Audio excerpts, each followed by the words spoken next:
Brian Miller, Here. Bernie Bernstein, Here. Lisa James, Joseph Mantica, Jamie Pierce, and Denise Willery. We have a quorum. Thank you. Okay, this is the time we open up for general public comment. Is there any member of the public may address the single-family design board for 2 minutes? We are our things on. Can you hear me?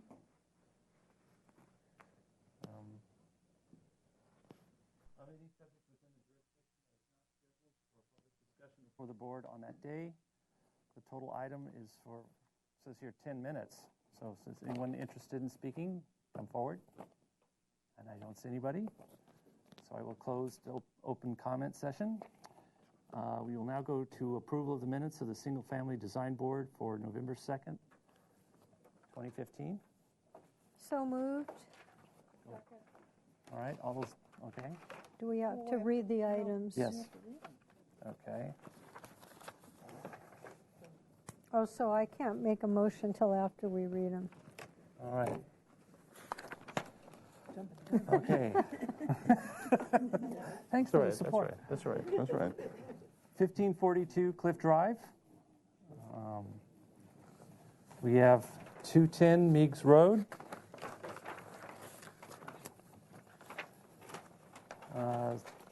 Another item for 210 Meigs Road. Another item for 210 Meigs Road. Item number 5, 1212 San Miguel Avenue. Item number 6, 611 Holmcrest Road. And item number 7, 113 La Plata. Seeing there is no comment, someone like to make a motion to approve the minutes? Second? Okay, I'll second. All those in favor? Aye. Say aye. All right, thank you.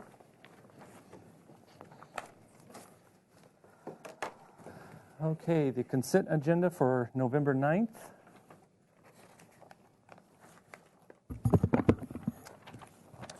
Thank you, Board Member Miller. Yes. Consent calendar minutes for Monday, November 9th are as follows. We have item A, 611 Homecrest Road. This project received final approval with conditions as noted. Item B, 701 Island View Drive. This project received final approval as submitted. Item C, 1721 Gillespie Street. This project received final approval as submitted. Item D, 1502 La Vista de Oceano Drive.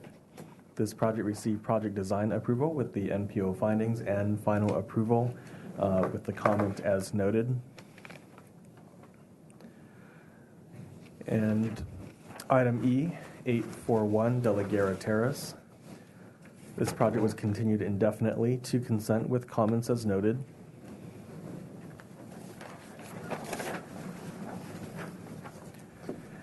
Item F, 2118 Mount Calvary Road. This project received project design approval with the NPO findings and was continued indefinitely to consent. Item G, 1645 La Vista de Oceano Drive. This project received final approval as submitted. And items A through G were reviewed by board members James and Miller. Thank you. And just to note that our consent calendar for today was canceled, so we did not have a consent meeting today. Are there any more announcements from the city? Yeah, I just want to let the board know that there is a new zoning ordinance, or as we call it, ENZO, joint committee meeting scheduled for December 7th and the 14th. The committee is comprised of 2 city council members and 3 members of the planning commission. At the meetings, we'll be looking at module 2 of the ENZO effort, which will look at base zone development standards, overlay zones, and citywide development standards. There is a draft in case any of the members of the board or anyone in the public would like to review these. These are on the ENZO public meetings webpage on the city's website. All right, thank you very much. May I ask a question about, is there somebody from this board on going to that? Because I thought we had a zoning contingent. Yeah, We actually did have, it was Chair Sweeney and Brian and I were the subcommittee for that. subcommittee for that. Right. So we have to probably attend. Yes. One of you, And you're- and then also, is one of the items that they're talking about the ZIR report? The ZIR report is not part of the new zoning ordinance effort, as I understand it. That's a good question. That's being. The really important, okay, Yeah. thank you. I know that has been discussed at Planning Commission and with with council as well. So is there any talk of some kind of meeting about that, or is that still just talk? I mean, nothing That is officially. that's I believe a separate project that's Okay. that's being worked on. Because there was a big hearing with the Association of Realtors and the City Council not too long ago just about that. Maybe somebody could follow up and see where it's going to come back to us. Mm. I can certainly look into that and see where that Okay, is thank and you. where the role of this board would come into that. All right, thanks. That kind of falls in with the subcommittee reports, and I think one of the subcommittees, like Denise mentioned, we are on, will have to be attending that meeting. So, and Mr. Chair. yes, Kathy. I was wondering, did we get a first and second on that consent for the 9th? I don't think we did. Okay, Did. thank you. Okay, can we get a motion to I'll approve make the motion. Okay, a second. All those in favor? Aye. All right, thank you. All right, let's go to our first item on the list. It's 100 East Constance Avenue.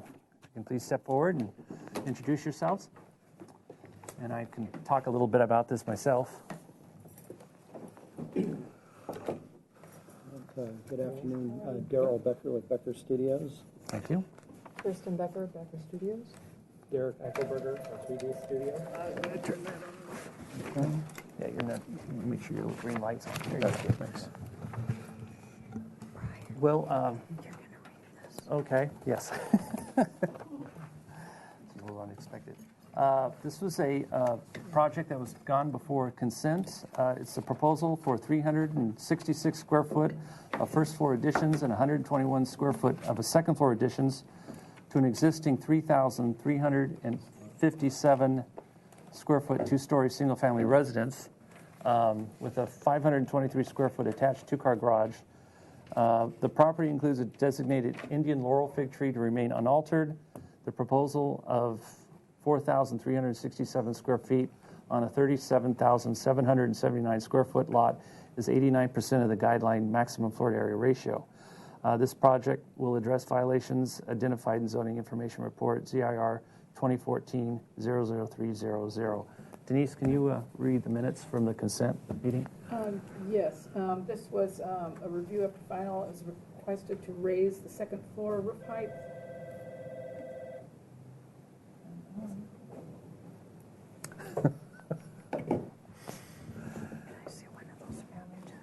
The more things change, the more they stay the same. Yeah, technical difficulties here.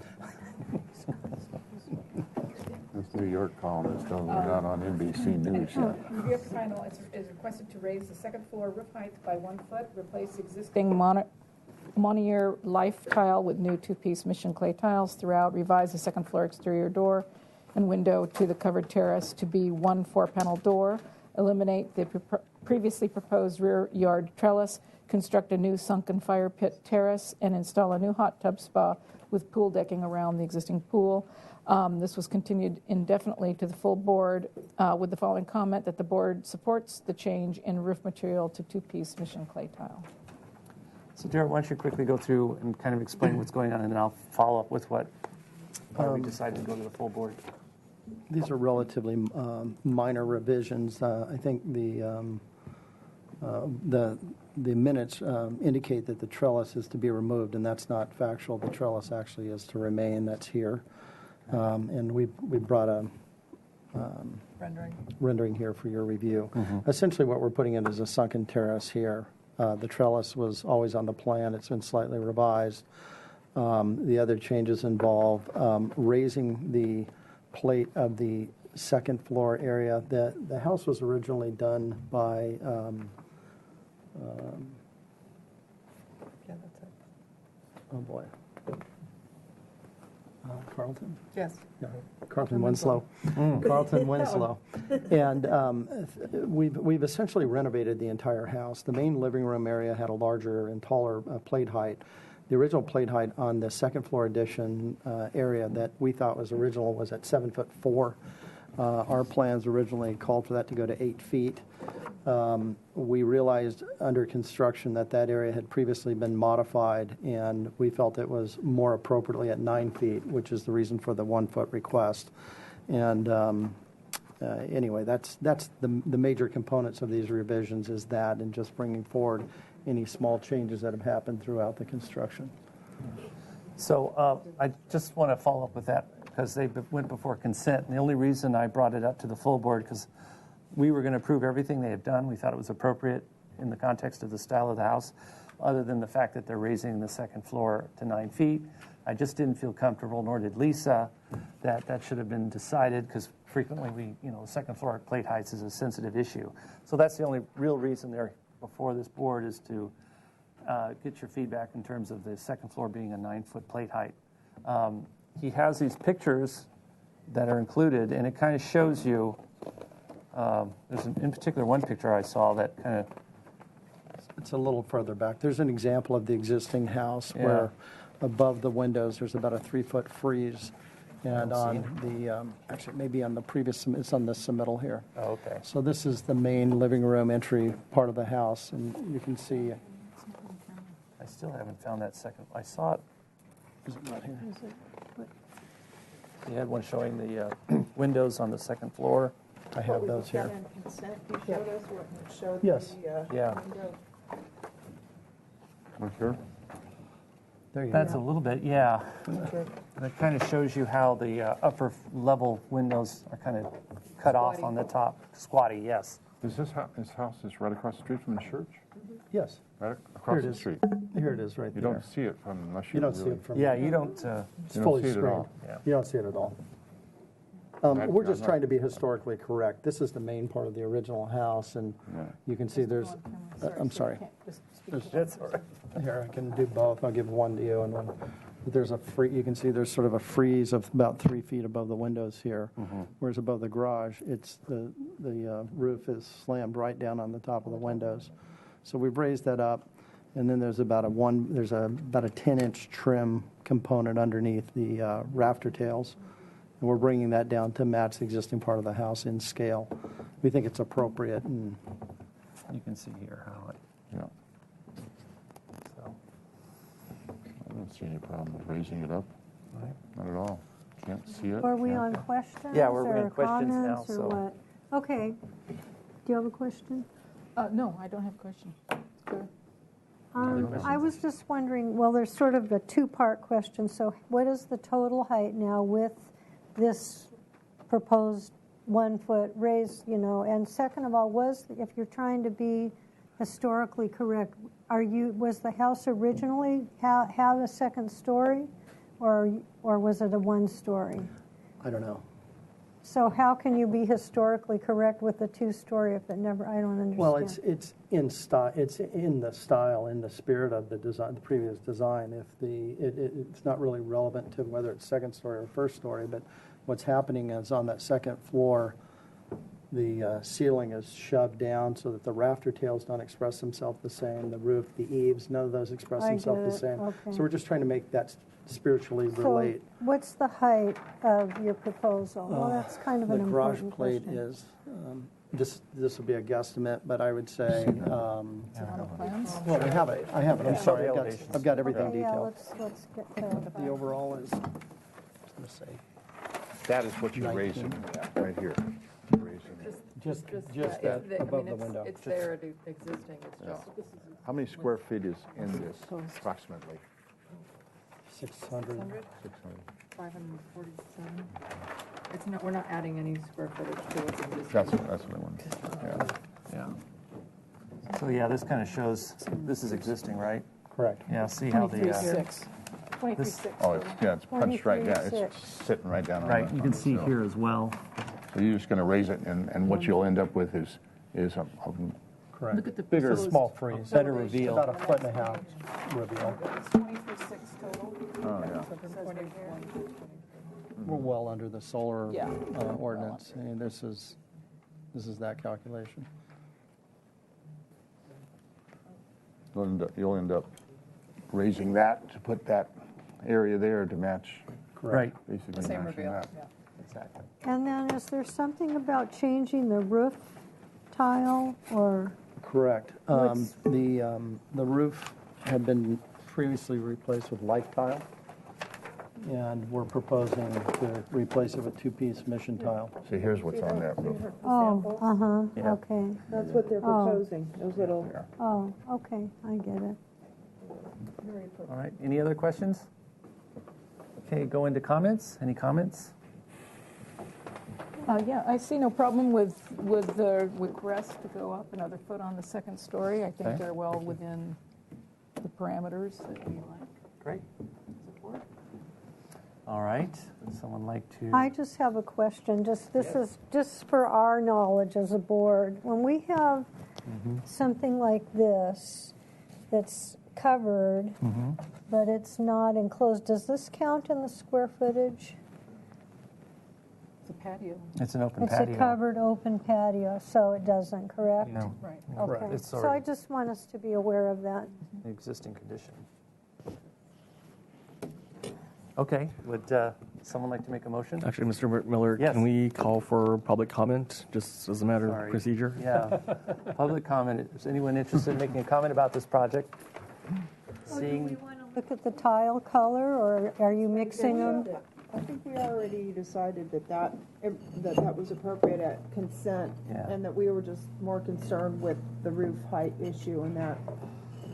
Oh, yeah, we felt that the style and the context of which they were doing this was extremely appropriate. In fact, it's an improvement. I just didn't feel comfortable about the plate height being raised up a foot. Okay. So that was my primary reason for it being there. Raising a foot. Okay, well. So, with that, would someone like to make a motion? Sure. Okay.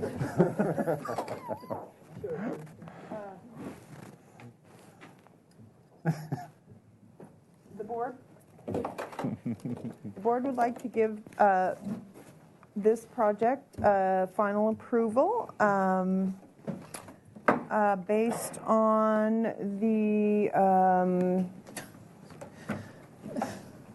request of the 1 foot height increase in the plate height that we are all in support of. The board finds the NPO preservation findings intact. It has consistency of appearance, compatibility with the neighborhood, quality architecture and materials, and very superior design. So that is my motion. All right, there's a I motion. second it. All right, we have a second. All those, any comment? Public comment? Okay. Word comment. Not public comment. All right, all those in favor, say aye. All right. Aye. Opposed? All right. You have your- Appreciate it. 10-day appeal Oh, period. is there a 10-day appeal period for this? I don't think there is. There is? Always is. Okay. Always. There's always a 10-day. Always. Okay, thank you. Thank you. Some of Thanks, these Sarah. back if you'd like.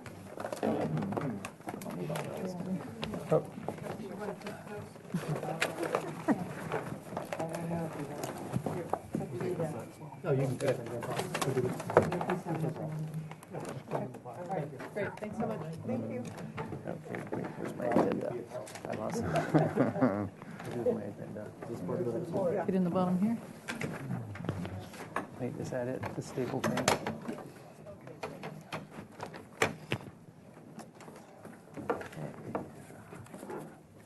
All right, our next item for project design review is We're not here yet. 210 Leagues Road. Well, there's one is here. Oh, The we've got contractor's you. here. Okay, The good. contractor's here. Yeah. Rich is flying back from New Zealand, and Well, we only need one of you. yeah, And you got me. All right, well, We're going to take them in order. Denise, would you like to read the minutes? Okay. This is lot 2. We're on. Oh, lot. Oh, okay. What is this? This is for, Okay.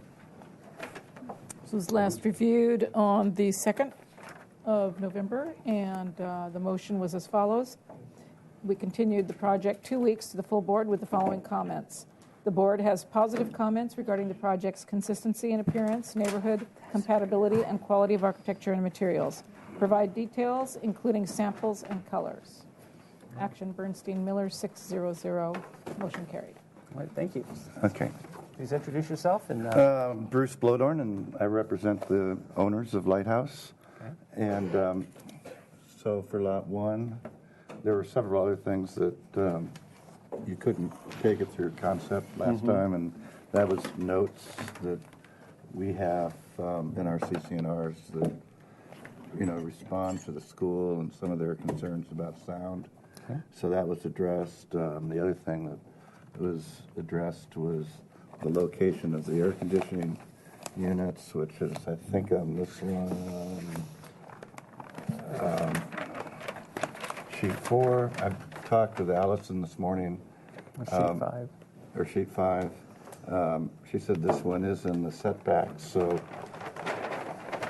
further along, we're going to have to relocate it, and I think our logical spot would be back here.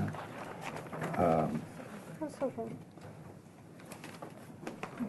Okay. And then really the only other thing was colors and materials. And this is what we're looking to do for Lot 1. Okay. Thank you. I move it.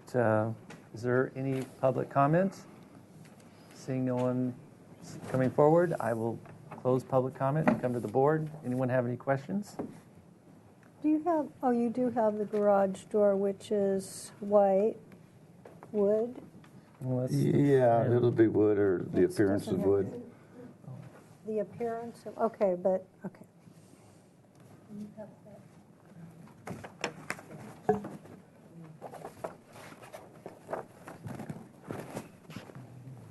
what was Lisa?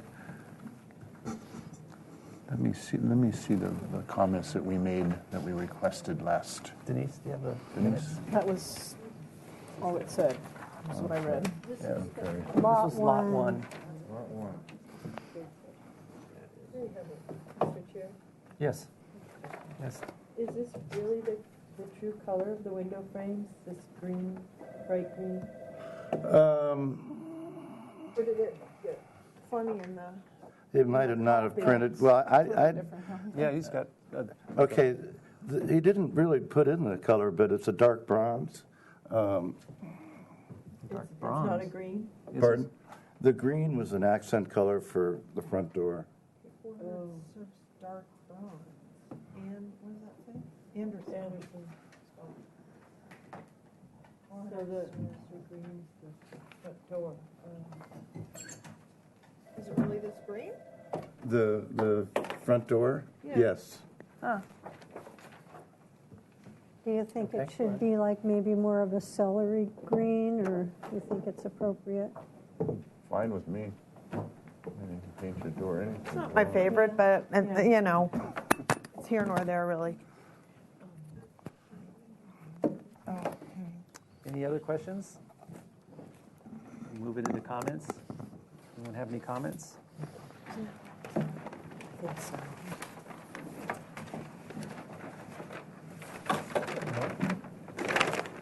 I don't get. Yes, Joe. Do we have details? Did you put more details?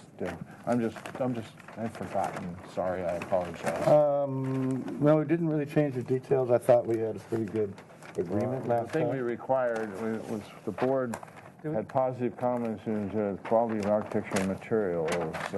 Provide details, including samples and colors. You got the samples and you got the colors, Do we have any? but I don't see any details. What's that?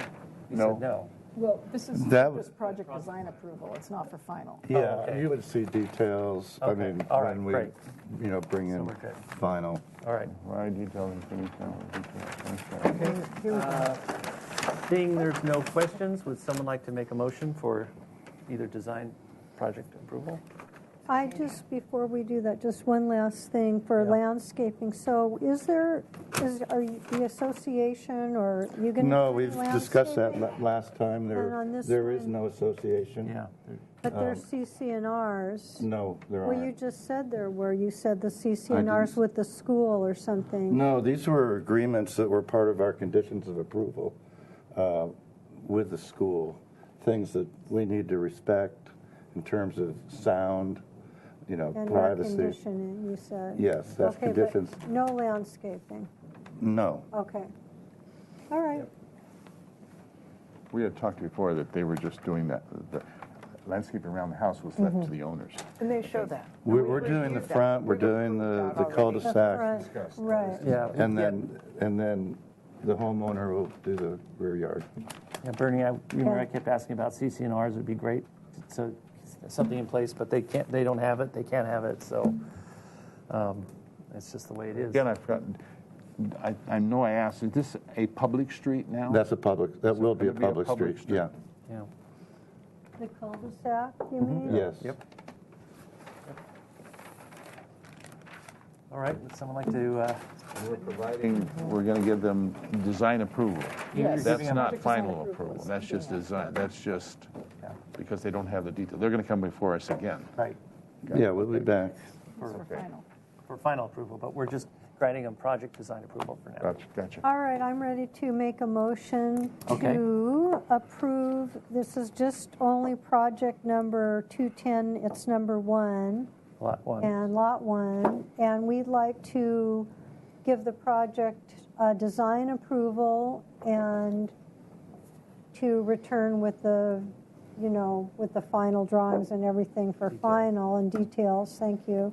Because we think that the project, we appreciate their effort to work with us within our guidelines. The project does meet the guidelines in terms of consistency, compatibility, the architectural style and quality, and we've met the good neighbor guidelines. Thank you. All right. Thank you. Do I have a second? I'll second that. Okay. Any discussion? Member Merson, can we get just run through the NPO findings for this project? She just did. She did? Yeah, she just did. compatibility. That's what I Yeah, just she just said. did. Yeah. She just did. Okay.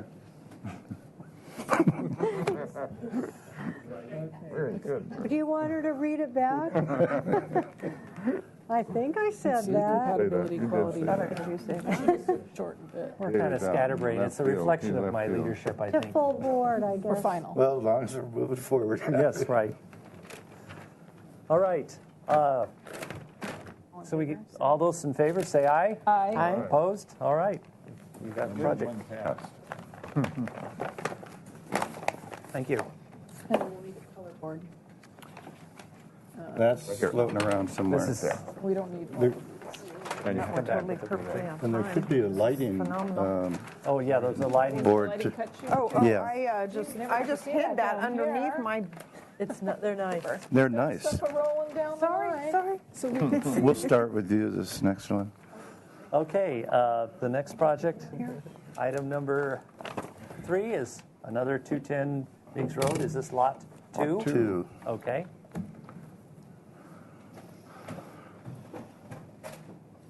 Just get that thing out so we can refresh our memory, which is number 2.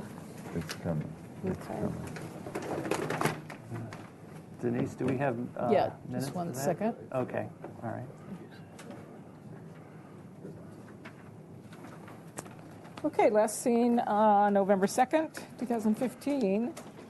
The motion was as follows, that we were continued 2 weeks to full board with the following comments. Number 1, the board appreciates the style of architecture. Number 2, the placement and arrangement of the roof is acceptable. Number 3, reduce the square footage to a range closer to 85% FAR. Action, Miller and Pierce, 600. Motion carried. Thank you. So would you like to say how you address those? Certainly. The footprint is essentially the same. This was sort of a leap of faith, in terms of economics by the developer, but we decided the best way to try to reduce the square footage and achieve our FAR was to eliminate a bedroom, which we did. On the previous plan, when you're upstairs, there was a third bedroom back here that came to this portion of the footprint. If you look at the elevations, from the side elevation, this would be the portion where the bedroom was removed. So we have a lower roof pitch on that point. And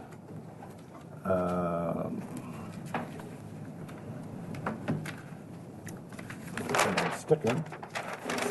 This would be the new rear elevation. So that got the FAR down to, I believe it was 88%. Okay. And then otherwise, it was fulfilling the same conditions with notating planning department needs, locating air conditioner, and that's about it.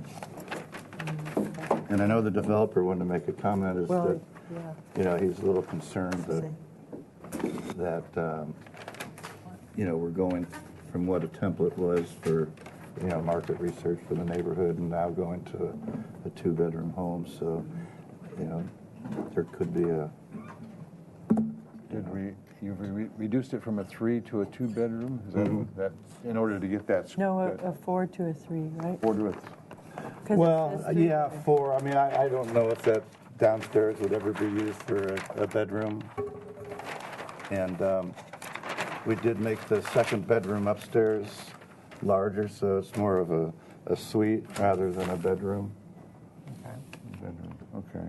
Could you refresh us what the FAR was last time you were here? Oh, I think we've successively gone from close to 100 to 91 or 93, so, I think. 93 last time. It was 93. Yeah. Thank you. To 88. Yeah, to 88. Well, it's 89 on I think here. we had some big Have discussion 88 on the... Yeah, it was why it wasn't down to 85 when we were pushing it to get it down to 85. right.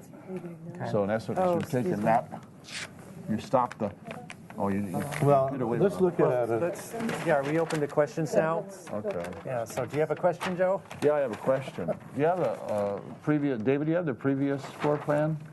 You probably do, yeah. I just want to see, looks like we did away with a hallway. Did we do Oh, it? yeah, we did that too. Did away with that hallway. Can you put that goes on the across. camera? Yeah, okay. We've done away with that hallway and eliminated this bedroom back here and Correct. made these bigger. Reconfigured the bathroom and made this bedroom a little bit larger just to try having, more of a bedroom suite. Open that up.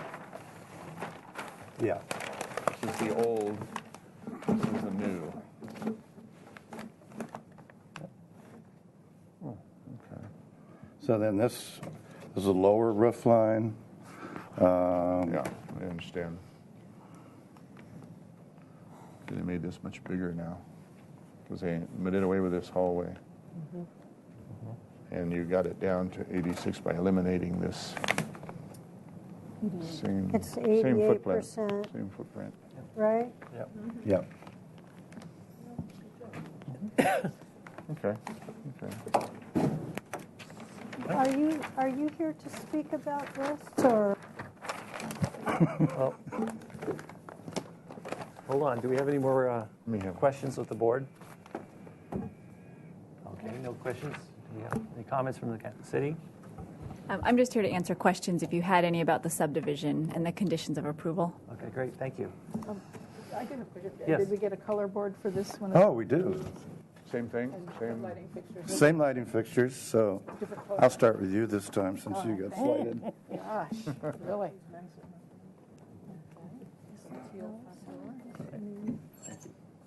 Anyone is, I guess I have a question for your point of view from the city. So I guess we all know that when a developer comes in with 100% or, over 100% FAR, we know that our guidelines are not going to permit such a thing, but they come in anyway.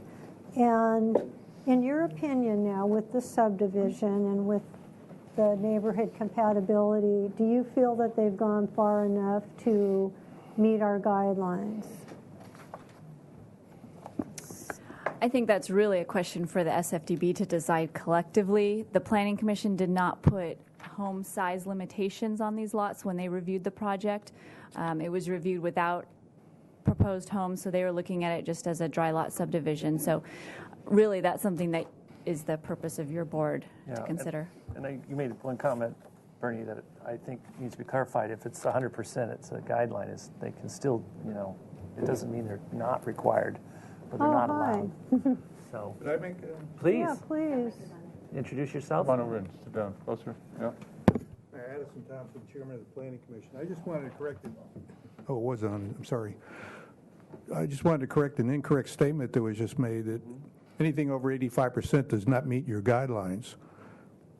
85% just is a trigger point to do a more detailed review of the neighborhood. Correct. But 100% still meets the guidelines. There's no restriction on approving projects between 85 and 100%.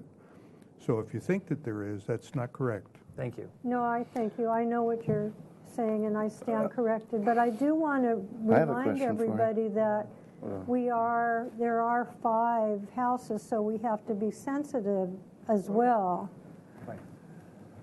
Sure, neighborhood compatibility is one of the key things that you're looking at, but it doesn't just automatically mean the size, and doesn't automatically limit somebody to only 85% FAR. Thank you. Okay, just wanted to get that corrected. Could you stay here for a second? You had a question? Yeah, I know it was a concern of the developer was that he understood it as 100%, but it seems as if there, and I'm asking it as a question, are there more hurdles you have to go through when you create a threshold of 85 or higher? Between 85 and 100%, you have to do a study of the 20 closest properties around that normally are not necessarily required. There's a few other things that you have to do. It gets a little more scrutiny. But neighborhood compatibility is the big thing that can't be put down in a number like 85 or 100, and that's the reason that you have a board that's got the discretion to review the projects to make sure it fits with the neighborhood. And size is one of them. Great, thank you. Okay, yeah, thank you. All right. Would someone like to make a motion? You're good at it, do it again. I will make motion to give this project, Lot 2, 210 Makes Road, project design approval with the following findings. That the consistency in appearance is cohesive with the scenic character of the neighborhood. It's compatible in size, bulk, and scale, and the quality of architecture and materials is well thought out. All right, thank you. Do I have a second? Is it open to discussion? Do you have a comment to make? No. Okay. All those in favor, say aye. Aye. Opposed? All right. Abstentions? Member Pierce, are we also continuing this to the full board? Yes. With your complete architectural details. You've got it. All right, thank you. And there's a 10-day appeal period for this approval. Oh, and there's a 10-day appeal period for this as well. Okay. That's good, because the architect's on a cruise. Wow. How dare him. Oh, All right, the next item is, Oh, we're 10 minutes early now. we go now, or should we wait? doesn't look like anyone's showing up for We got these. him right here. I know, it's just because of the public. Okay, so I'm going to proceed. Okay. This is Lot 3 of this address of 210 Meigs Road. And Denise, do we have minutes? In 1 second, we will. Okay. All right, last seen on November the 2nd, 2015 by this board. And we came up with the following motion. We continued the project 2 weeks to the full board with these comments. The board appreciates the new approach to the design. The roof configuration meets the board's request concerning size, bulk, and scale. The floor heights as submitted are acceptable. The board recognizes the applicant's effort to reduce the FAR and finds the approach acceptable. Motion carried 6-0, Miller James. All right, thank you. Yeah, would you like to present your project? And Sure. I mean, there aren't really any changes other than, fulfilling the planning department notes and locating an air conditioning unit. Okay. Wherever it is. I think it's Right there. right here. Okay. And It's in the front yard of the other one. Or no, No, side it's yard. not. Side yard. Front side yard, and Fence then, in the we've front. got fencing and out of the setback. Okay, thank you. So, and then we have a color board, too? Yes, so here's the colors. And the light fixtures. Yep, same light fixtures, different colors. Different colored roofs, different colored siding, different colored doors. They're all going to be Subtle and gorgeous. so. Any questions from the board? And I don't see anyone in the audience to come forward, so I will go into any comments. Seeing there are no comments, would someone like to make a motion? Now this is up for project design approval. So I'll make that motion. I move to approve the project for project design approval and to continue it to the full board for final. We'll also like to make the following neighborhood preservation findings: that the project is consistent in consistency and appearance, that it is compatible with the neighborhood in its size, bulk, and scale, and that the quality of architecture and materials is high and well done. Thank you. Thank you. Do I have a second? Open to discussion? Seeing no comments. All those in favor say aye. Aye. Aye. Opposed? Abstentions? Okay, thank you. Motion carried. Okay, Thank you. appreciate it. Thanks. And there's a 10-day appeal period. All righty. Business days? And we've got that color chart. Yeah. You can take one of these back with you if you like. All right. Oh, really? Don't need them all. Thank you. Yeah. Okay, so we're a little ahead of schedule. I think I'm going to wait 5 minutes. So,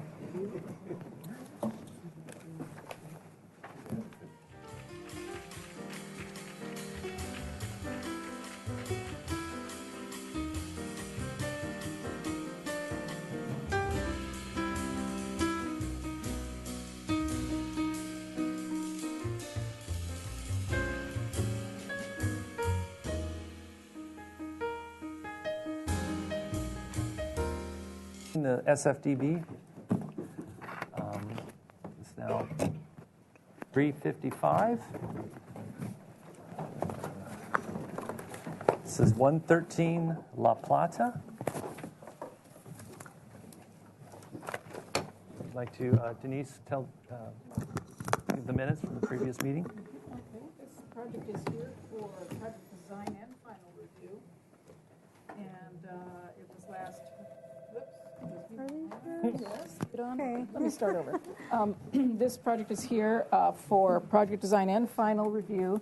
And it was last here November 2nd. And our motion was as follows. We continued 2 weeks to full board with the following comments. The board supports the overall style of the architecture. Study reducing the size of the home to a range closer to 85% FAR. Study lowering the plate heights on the first floor to 9 feet and on the second floor to 8 feet. The board appreciates the applicant's efforts in seeking neighborhood compatibility. Action Bernstein, James, 600, motion carried. Thank you. Would you like to introduce yourself and let us know what you've done? Yeah, hi, my name's Tom Jacobs, architect for the project. And Robert Adams, landscape architect. So, per your request, we have accomplished, I think, everything that you requested. We lowered the first floor floor to ceiling down to 9 feet. The plate height on the second floor is 8 feet, so the total height of the structure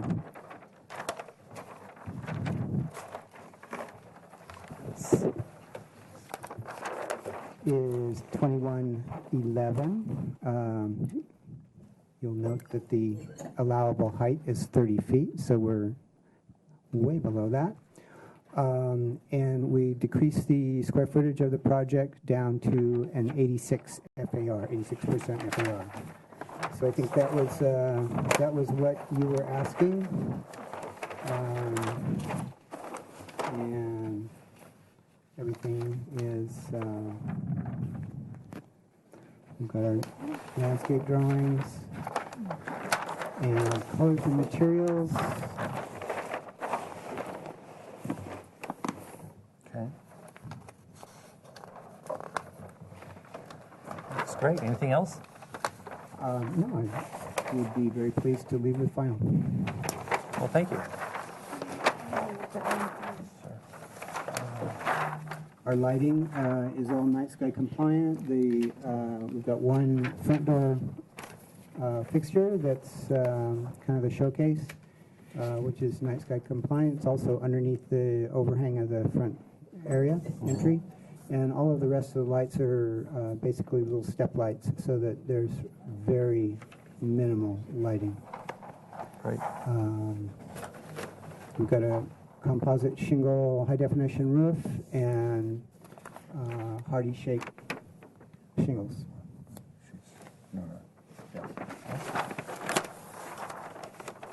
All right, thank you. Are there anyone from the public here wish to come and make a comment?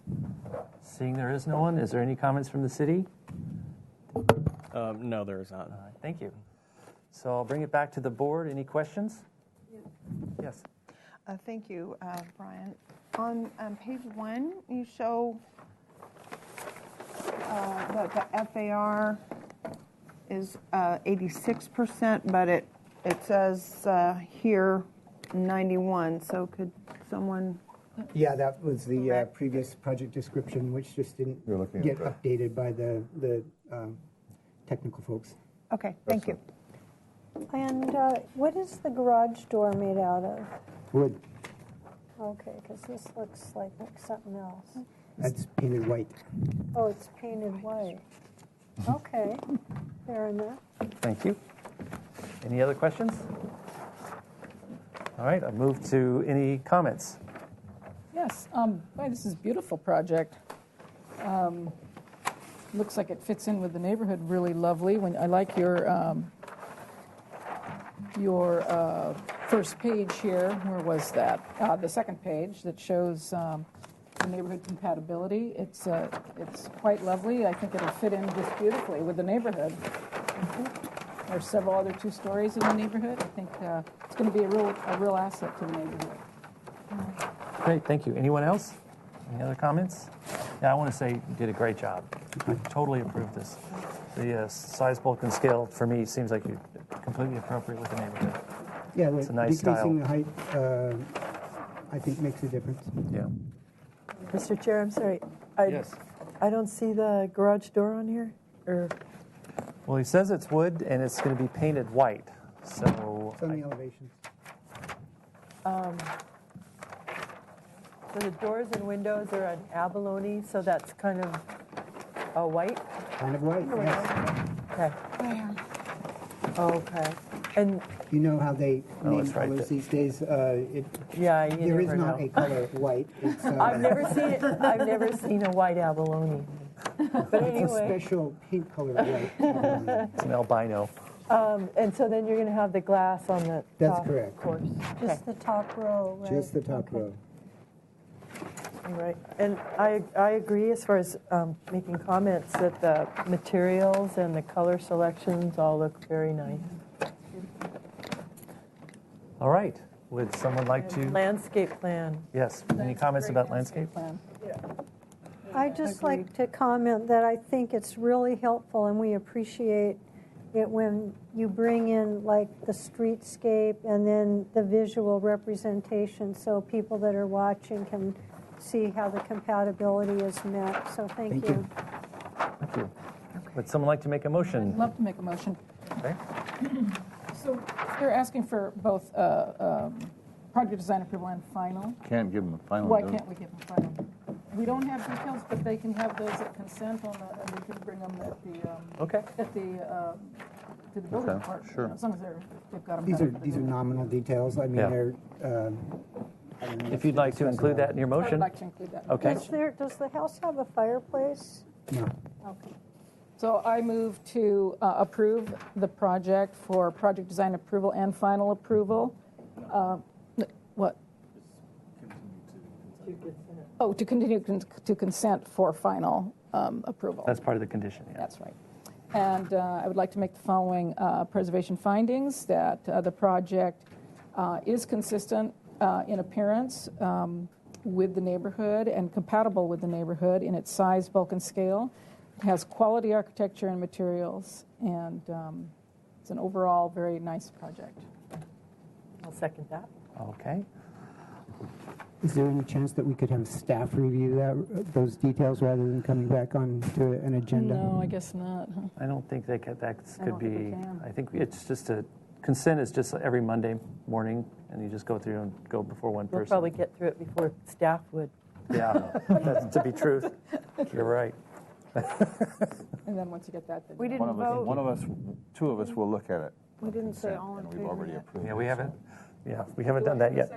All right. Do we have? Yes, I Oh, second you it. seconded it. Okay. All those in favor, say aye. Aye. Opposed? Abstentions? All right. So you just come back to consent with the architectural details, and you'll be set. And there's a 10-day appeal period? Yes. So do you want all three or shall I just I know, I told just need this one. Can't do it. We're now way out. 4:35. Okay. Yeah, really. I'm going to give a 15-minute break for the board, and we reconvene at 4:20.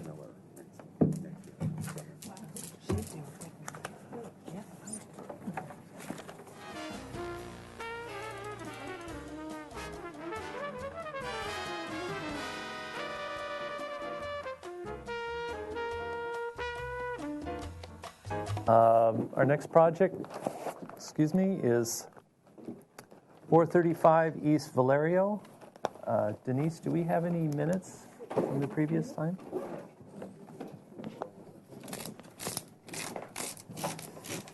Hi. Hi. How are you? Long time ago.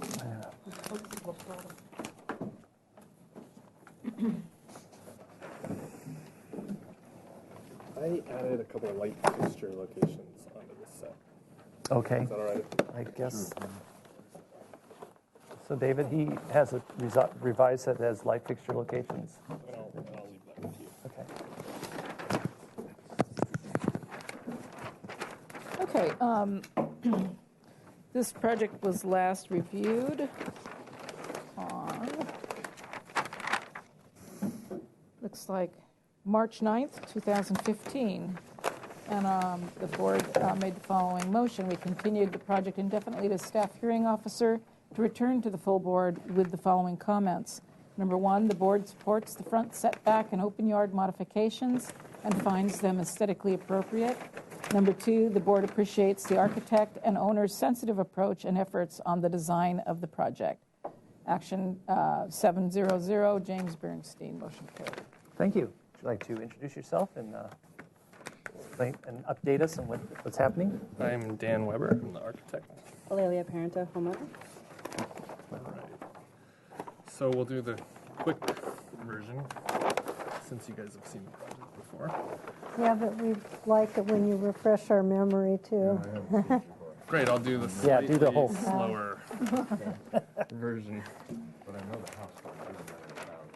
Okay, good. noticeable. It's a big two-story house, currently pink.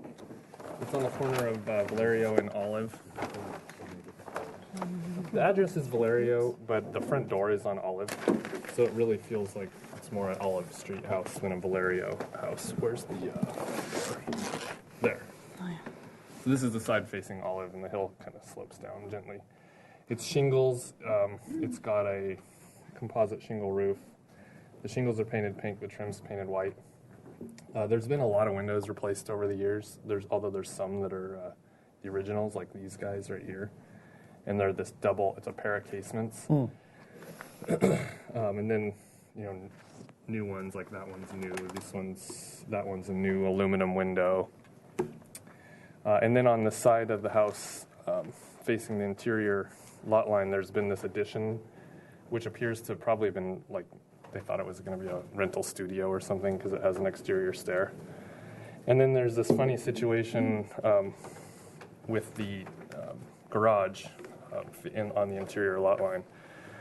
This is the subject property. The property line is actually about right down the ridge of this garage.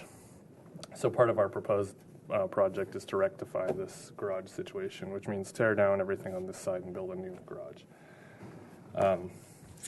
We went before you twice for conceptual review. At the second time, we got very positive comments.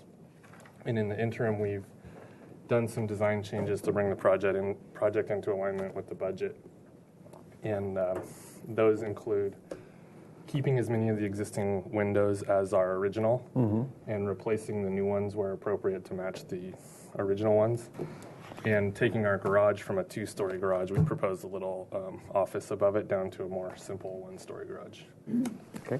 We also earned the modification for the modifications to the window that are in the setback and the open yard area.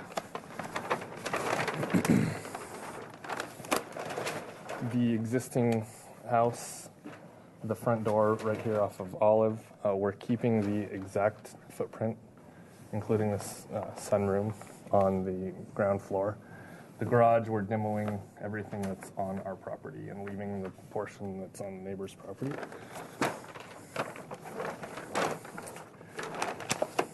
Upstairs, demoing the little addition piece and doing some interior reconfigurations to remove some of these weird things that were added over the years and make the house a nice, livable house.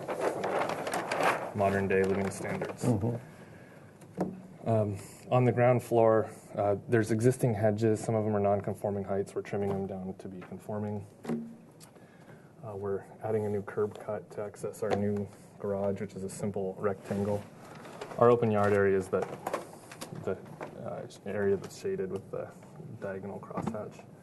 And then we're adding a new deck because as grade falls behind, your main living space here has a connection to grade a little bit on this side, but its main opportunity is the south-facing side. So we added a deck as an extension off of the kitchen, dining, and main living space to enhance the indoor-outdoor living opportunities. The front yard is really isolated from the rest of the house because by the time you get down here, it has a 6 or 7 foot grade differential.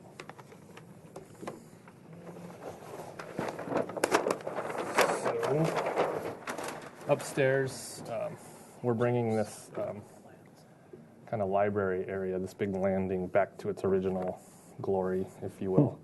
So it's a nice kind of sunroom sitting area at the top of the stairs. 2 guest bedrooms and a master bedroom. And this little existing porch off the master will remain.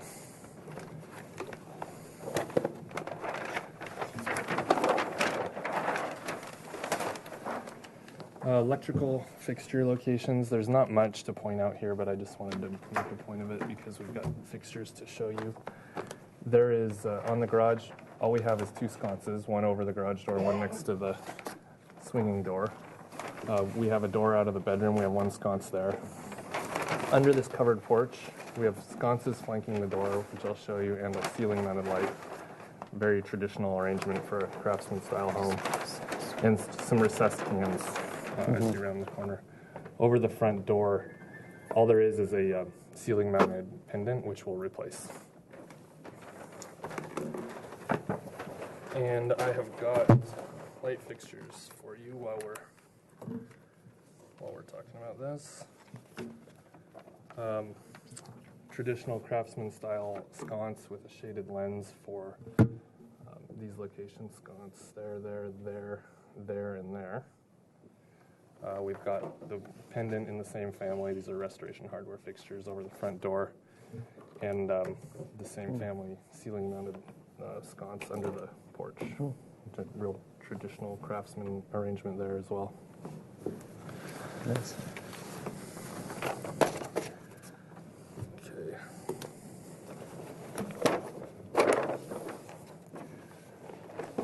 So outside the house at the front door, we've noted all the windows which are to remain versus the ones which are going to be replaced.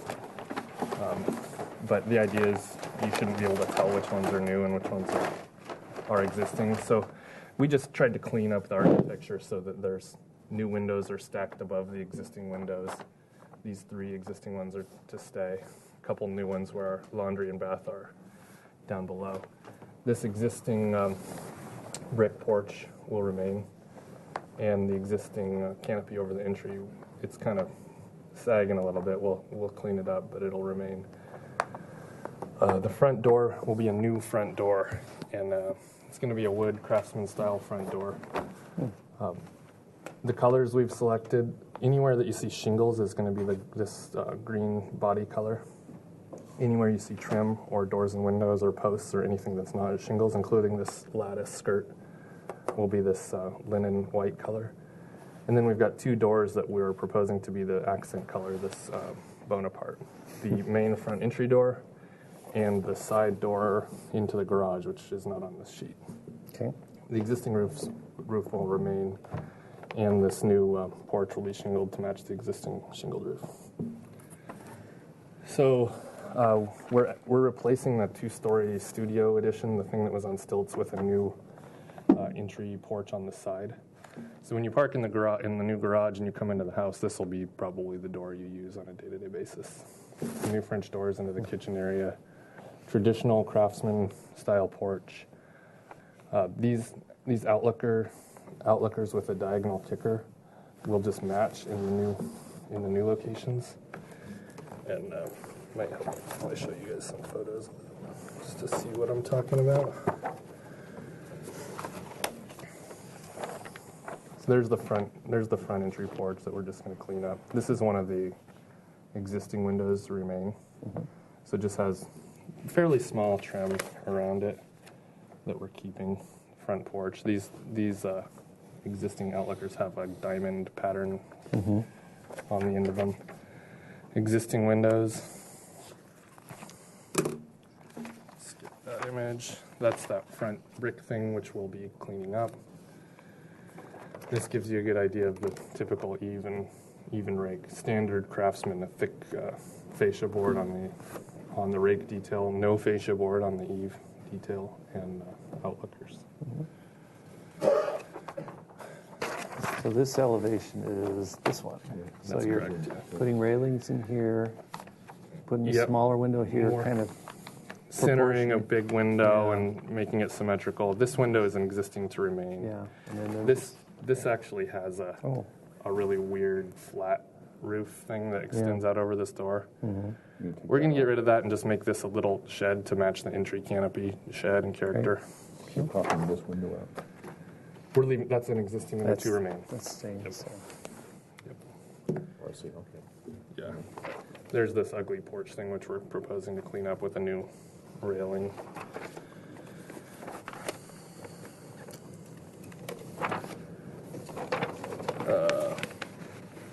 That's about it. I've got some photos of neighboring houses if we want to see those. Okay. You could pass those around if you like.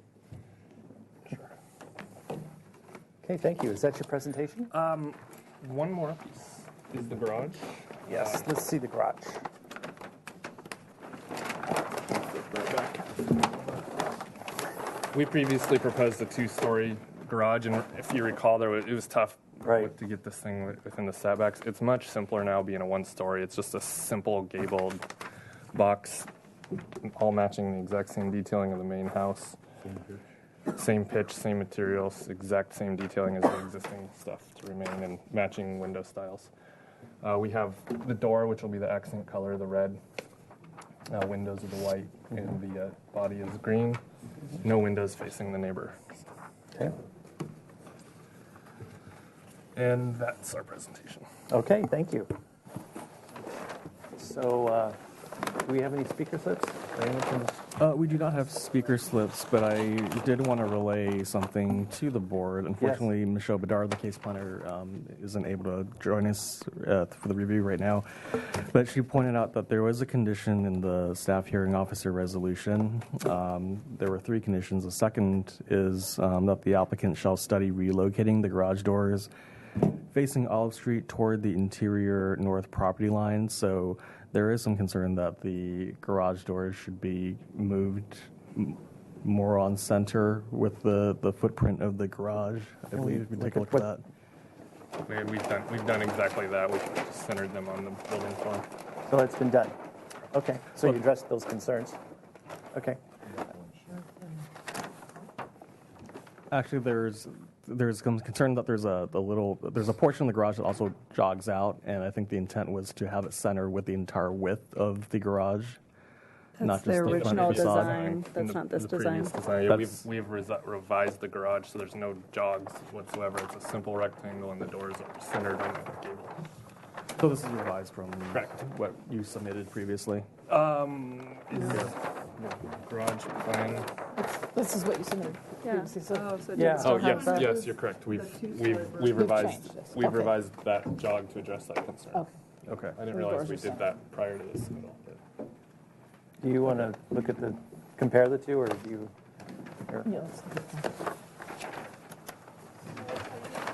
Okay, that's what he's got proposed, and this is, so you can see, this is off-centered, and this is cleaned up quite a bit. I don't think there's anything yet. Okay. Yeah, that looks fine. All right. Did you want to speak? Did you have a speaker slip?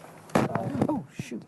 Other than that, well, if you'd like to speak, that's okay. If you'd like to speak, we'd have you could sit at the chair. I think I'm fine as far as speaking. I mean, I'm a neighbor. Okay. Right, well, you spoke last time, so we would like, at least to get, if you support the new project, if they've shared it with you, we'd like to know that, because you're, well, you can fill it out after, yeah. You could speak now and then fill it out later. I'm Teddy Gasser, and I Speak into the If you can microphone. speak into the mic, please. This has to be all record. Thank you. My name is Teddy Gasser, and I own the property at 1715 Olive Street, which is the neighbor and built originally on the back of their property, and I share a garage, Yeah. a 2-car garage with them, and I'm just, obviously, need to find out what's happening and what the plans are, and I've said from the very beginning that I wanted to work as well as I could, to get what we want or what they want. So, I'm looking at this. I see there have been changes as far as the 1-story garage, which is greater for me. And then I just have to, figure out my 1-car garage. And I don't know if anything's been said about my 1-car garage. You've been using the 2-car garage. I have half the garage. The property Share running the garage. right down the middle. Yeah. Right down the middle Very of the strange garage situation. with an easement. And then I was a little concerned about, what happens to that easement after this all happens. Well, have you met and talked? Yeah, Have we've you- talked. We've actually been sharing all of this. I've signed an agreement to work with them. I think it's great what they're doing. Obviously I'm concerned about my little garage. Well, because what I think they're presenting is they're going to, correct me if I'm wrong, but you're going to demolish your portion of the garage and you're going to leave your portion. Yes. And are you going to be building a wall, or how did you figure that out? We have been working together on the design. We have an agreement for how we'll divide those costs. Teddy has not finished her design by any means, and we're ready to go on our house project. So we won't start the garage project until obviously she has a permit as well. So I guess I want to understand also what that is because I wouldn't be doing this. And am I just rebuilding? Do I have to come back to design board? I wouldn't think that I would. Those are good questions, and hopefully we'll get them resolved. That's not quite our purview at the moment, but that's a bridge that will definitely have to be crossed. I mean, I just want to put my the garage so that I have a building. You know. Do you have any comments about that, David, to give us homeowners some clarity of what more steps she needs to take? Because it's all connected. I don't see that I need any particular design review. It's a garage. I actually spoke with Jaime Limon, and he said that her building does not fall under SFDB purview because it's so small and within the setbacks. Okay. So all I need is basically to get a building permit, is from what I understand. You still from have to have Is planning that review, true? but not here, not at the board. Oh, yeah. Plans at the Well, building. All right, so hold on. Okay. Let's go to questions for the board, and I think fill out I'll your fill that. your I'll fill this slip, out, yes, but of course. that is something in the purview of with the city and with the owner to work that out. But our purview right now is to get that this current finalized. I project understand. that we have before us. I do understand. So. All right. Yeah, I'll fill this out. Okay. So I think it's a great project. I look forward. It's going to be a great improvement over what's there. Great. Thank you. All right, I'm going to bring it back to the board for any questions. Mr. Chair, yes. I was just curious, is the garage doors, are they like carriage doors? They're designed to look like carriage doors that will operate as a single sectional overhead door. It'd be great if they were carriage Yeah. Like I wish they were. They look great. A lot of your, elevations show windows, mullions, verticals, horizontal mullions are much wider in the elevations than they are in actuality. For instance, we're looking at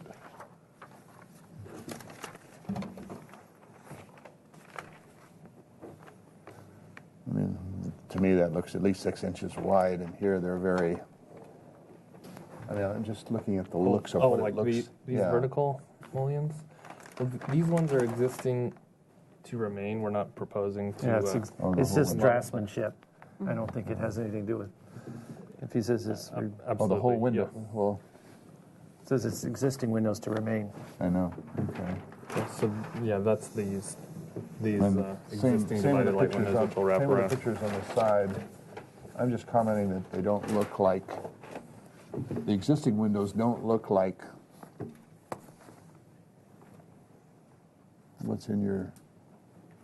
Well, I guess the question you're asking is, are the windows accurately being portrayed, or is it just a basic description, and is the drawings kind of a diagrammatical approach? I don't know. Well, if you want to frame it we into a tried question. to be as accurate as possible, but since these are existing windows to remain, I didn't go out there with a tape measure and measure the width of that piece of wood and verify it's the same as that. I'm looking at the whole. It's all white there. That. But let me finish. Is the whole window going to be painted white? Even the mullions? That's correct. The windows and the window trim are all going to be the white color. That's all I wanted to know. Okay.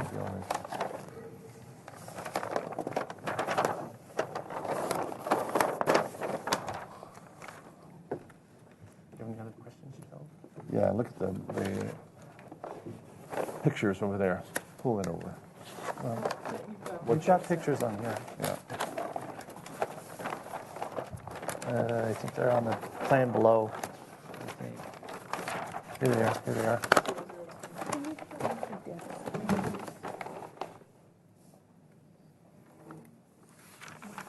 The deck. There's a deck in the back. New deck.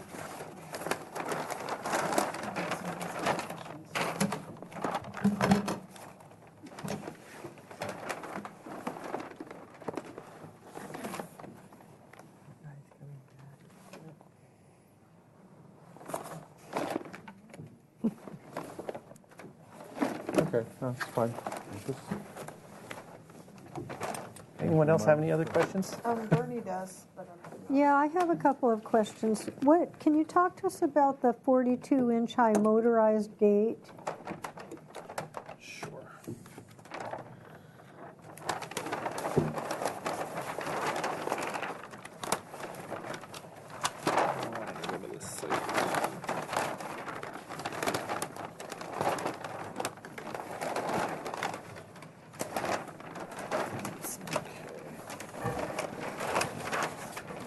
So there's existing hedges that ring the property, and in this new curb cut, since this is now becoming the yard space, where in the existing condition there really is no yard space, so we're trying to make as a flat-ish area here that could be used as the only real open space that there is on the lot. So we want this to be enclosed from the street since it's so proximate to all the foot traffic.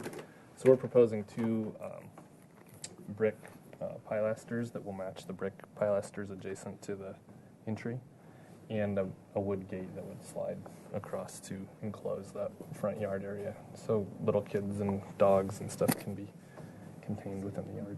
Okay. Any other questions? Denise? Or not Denise? Bernie? Yeah, well, I do. I'm still not really understanding if we approve the garage, the new two-car garage, but then I'd like more clarity on how that's going to work. I followed up with Jaime Limon about that, what the process would be, and with building and safety, and both are eager to rectify the situation. The city does not like to have buildings spanning property lines. So basically what they said is to finish our plans and submit them, act as if our project is our own, but obviously we cannot do any work on our half of the garage, which will trigger work on her half of the garage, without both getting building permits. So we would like to move forward with getting approval for our garage so that we can at least start our house project and not do the garage. If everything falls through, that's fine. We don't have to do the garage.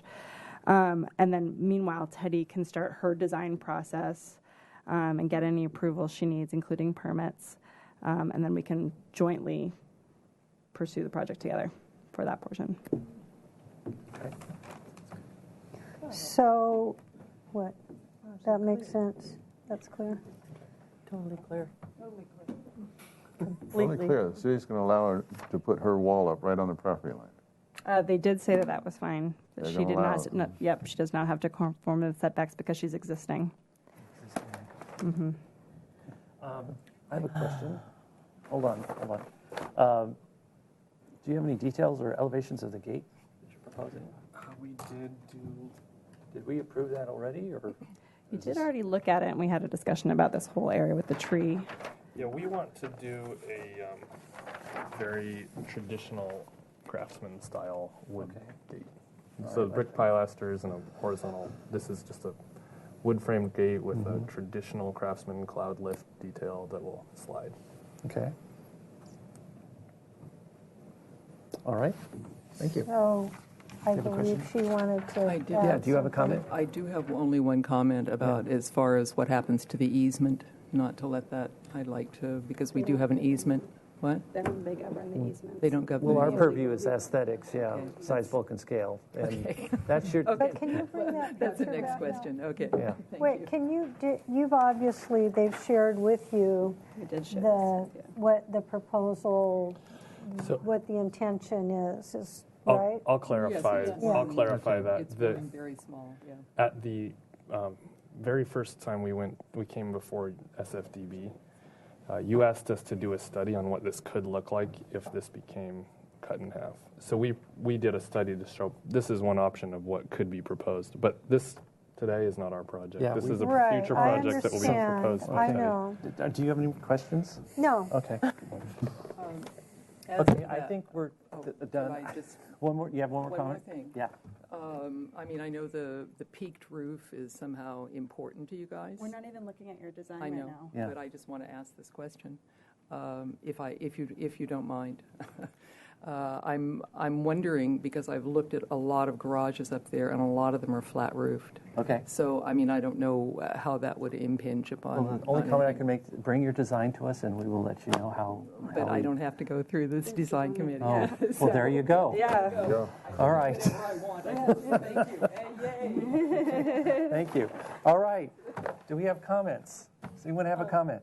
Yeah, I think it's a lovely project. I think you've done a real good job with redefining the spaces, and I think the exterior colors are really going to be nice, and look forward to seeing it in person. Actually kind of match her house a little Yeah, bit. That's nice. All right, great. And thanks for working with your neighbor on All right, thank you, Denise. Anyone else? Any Yeah, comments? I think it's a great project. Like I said, I've driven by there years, and there used to be a hot tub, I think, right here. And there was all kinds of contractors' lumber and piled back there for years, and years meaning 40 years. Yeah, and I like the what you've done for the garage, and it matches, and it's going to really, and pink's not my favorite color. Me neither. Yeah, I like the project. Yeah, I approve of what you've done to it. Great, thank you. Anyone else have any comments? Yes, I can appreciate that you have taken off the second story on that garage, and I feel it's a very large improvement for the neighborhood and colors, and that I will be supporting it. I will also be supporting the project, and I think it is a huge improvement. Thank you, Jamie. Bernie? Oh, I see Michelle just showed up. Do you have any connection or comments? I will get to Michelle. Do you have any comments, No, Bernie? I appreciate the new changes, and I think it meets our guidelines. It's a nice, beautiful project. Thank you. Hi, Michelle. Do you have any comments to make about the project? No, I was just here in case anybody had any questions. I was planning on the project. Okay, thank you. And if I remember, I think there was always about 5 or 6 cars parked in there at different angles over the years. Okay. All right. So would someone like to make a motion? It's here for project design approval. Do you have all your details yet? To clarify, we were actually asking for final approval as well. Okay. Do we have? We have photographs of the existing house, and all of the new details, doors and windows, eaves, rakes, everything will match the existing detailing of the house. We've got colors and light fixtures. Okay, I'll bring it back to Michelle. Is that? Okay, I'll leave it to the person making the motion. All right, I'd like to make the motion. I move to approve the project for project design and final approval, and would like to make the following findings: that the project is consistent in its consistency and appearance with the neighborhood, it's compatible in its size, bulk, and scale, and that they are using quality architecture and materials in the proposed buildings and structures. All right, thank you. That's your motion. Do I have a second? A second. I got that out fast. Okay. All right, all those in favor, say aye. Aye. Opposed? Abstentions? All right. Final design approval. Congratulations. Oh, and there's a 10-day appeal period. So you need this setback for sure. Unless but David wants to it's not threatened anymore. pass them around the neighborhood. So maybe you need one of these too. David, you want? Yeah, he wants the color board. And Sign those for us or something if we're going to take them. I don't actually need to keep those. Okay, great. Thank you all. Thank you. And here's the newer. Oh, you did need these too. All right. All right. Here's this. Next project is 1601 Kai Nobody's here. Canyon. Cali Canyon, that's down Stevens Park? no, it's on the west side Oh, it by goes up from Valerio. Valerio up. Right, it's on the Okay. corner. It's only next to. Oh, okay. Mr. Ted Meter. I know Mr. Ted Meter. This one was supposed to come up, so we're close. Well, we'll just wait till But the nobody's here. Are we just going to wait then, or We'll wait. City TV wants to? 5:05. We'll wait 10 minutes. We'll wait 5 minutes. No, we got to wait We'll till, Well, They're going to take, just wait 5 minutes for the... Yeah, if they're not we here. have to wait until 5:05. we're going to wait till 5:05. We have to wait. Yeah. We don't have to, but it would be nice. As soon as the applicant is here, we can review. Yeah. Yeah, because he needs to know...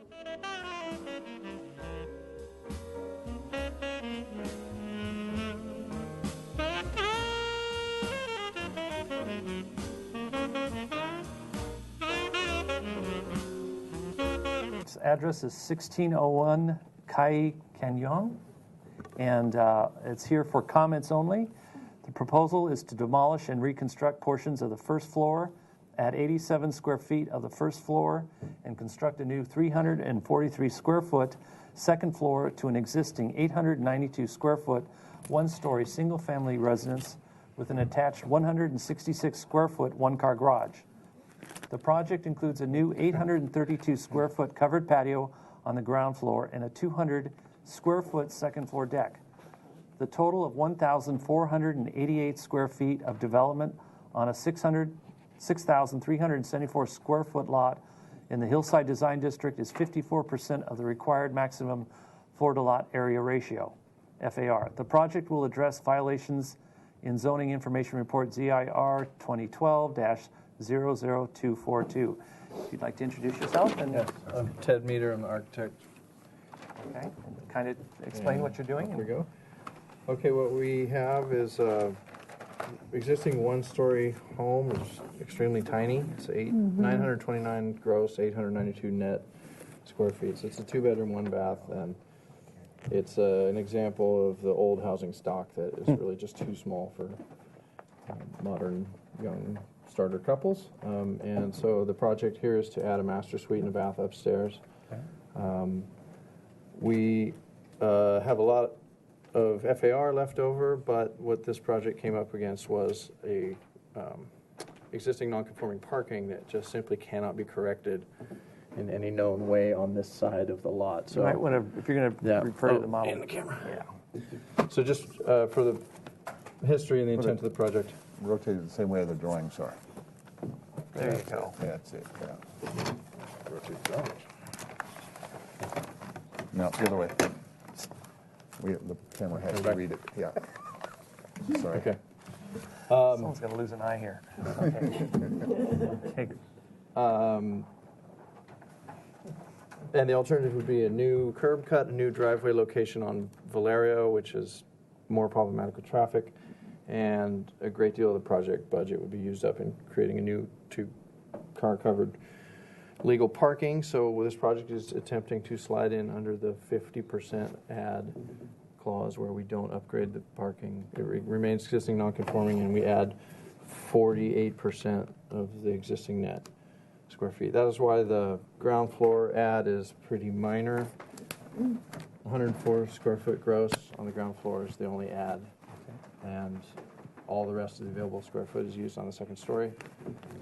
And this project, also in converting an older housing type, is trying to add a lot of usable covered outdoor living space with this.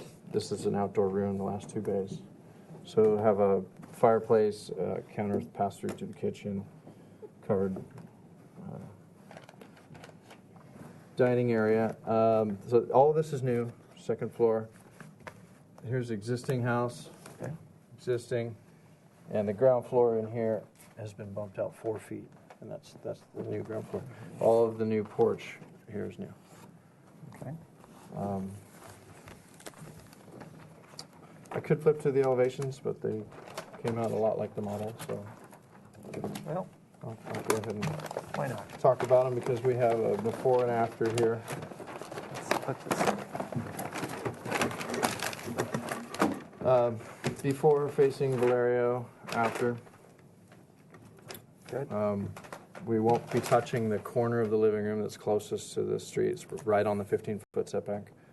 The second story is setback an extra 10 feet from that 15-foot, and it's set back really far on the side. So we've really tried to center the mass and provide kind of more one-story roofs.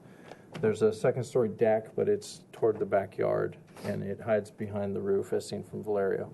So we don't think it's pointing at the side yard of a neighbor. One thing it doesn't show here is that there's a neighboring garage here at 5 feet from the property. So the side of a garage is what's there, not a neighboring backyard living space. We can reference by the photographs too if you want to clarify what you're saying. I'm not sure if you see that one, but the other thing is this property has an existing 8+ foot hedge all the way around the front, and we will have to deal with some of that at the driveway, but the rest of it is allowed to remain. So in considering the architecture, I've tried to represent the hedge, but it is a solid wall visually. Here it is in the drawing.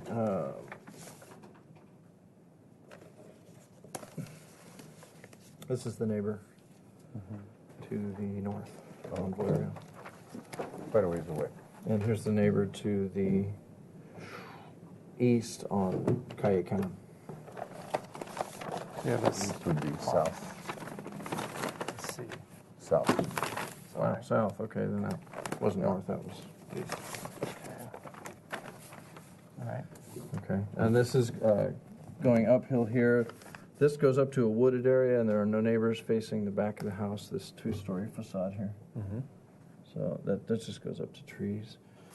And I believe the model kind of represents the longer distance views of the massing. What else can I say?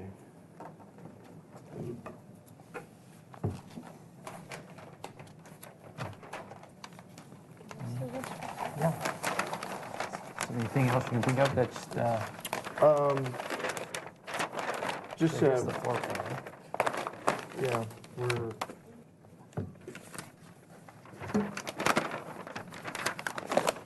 the second floor habitable interior space is pretty tight, and it's all around the only place we could possibly put a stairs.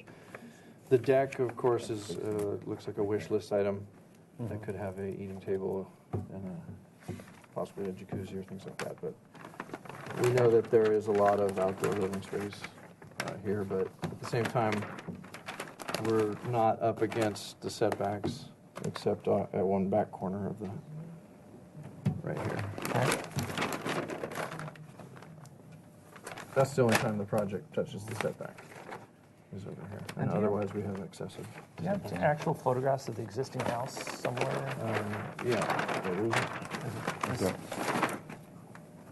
Kind of see it. Oh, not in this.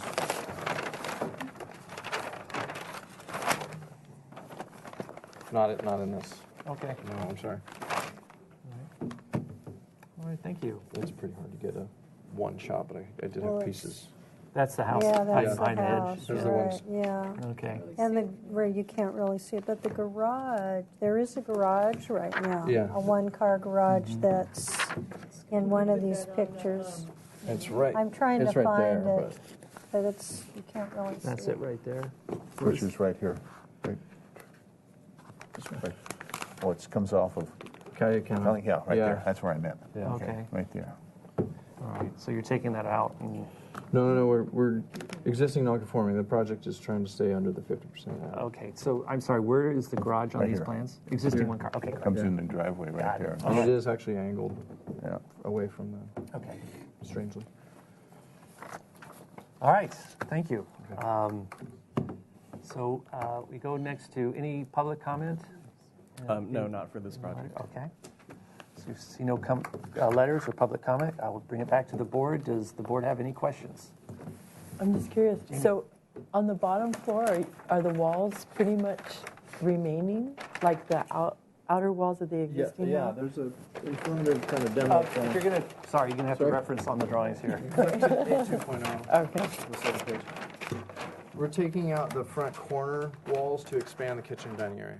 Okay. It's the rest of the spaces, the living room and the two okay. bedrooms remain as they are, but the front of the house comes off so we can bump it out only 6 feet in this direction and 6 feet in this direction. Okay. Nice. 4 feet, 6 feet. No questions. All right. Bernie? Does the existing garage accommodate a car? Yeah, and there's a zoning violation from the time the house was sold that there were cabinets inside the garage. So that would be the enforcement case that's going to get abated. It's undersized. It's like 18.6 by 10 feet, but It's a it small was car. deemed as a one car at the time of the ZIR. Thank you. I have a question. Yes. Is your railing material upstairs on that deck? What would that be? Probably wood. There is not any kind of Mediterranean influence on this thing yet. Or cottage style? Yes. Okay. Do you know what year this was? Sorry. Year this house was I think it built? was 1940. Is this, David, is directed to you, probably you, Ted, also. There was space over here that could have, a double-car garage could have put. Am I I've heard you say that, that there's not enough room for cars, the parking. No, there's no way to provide any type of new garage or covered parking on this side. Not even over here. Oh, over there, absolutely. But that is a much more extensive project. I know. And Yeah. so instead of adding 800 square feet, we're trying to add 461. Just get through the parking.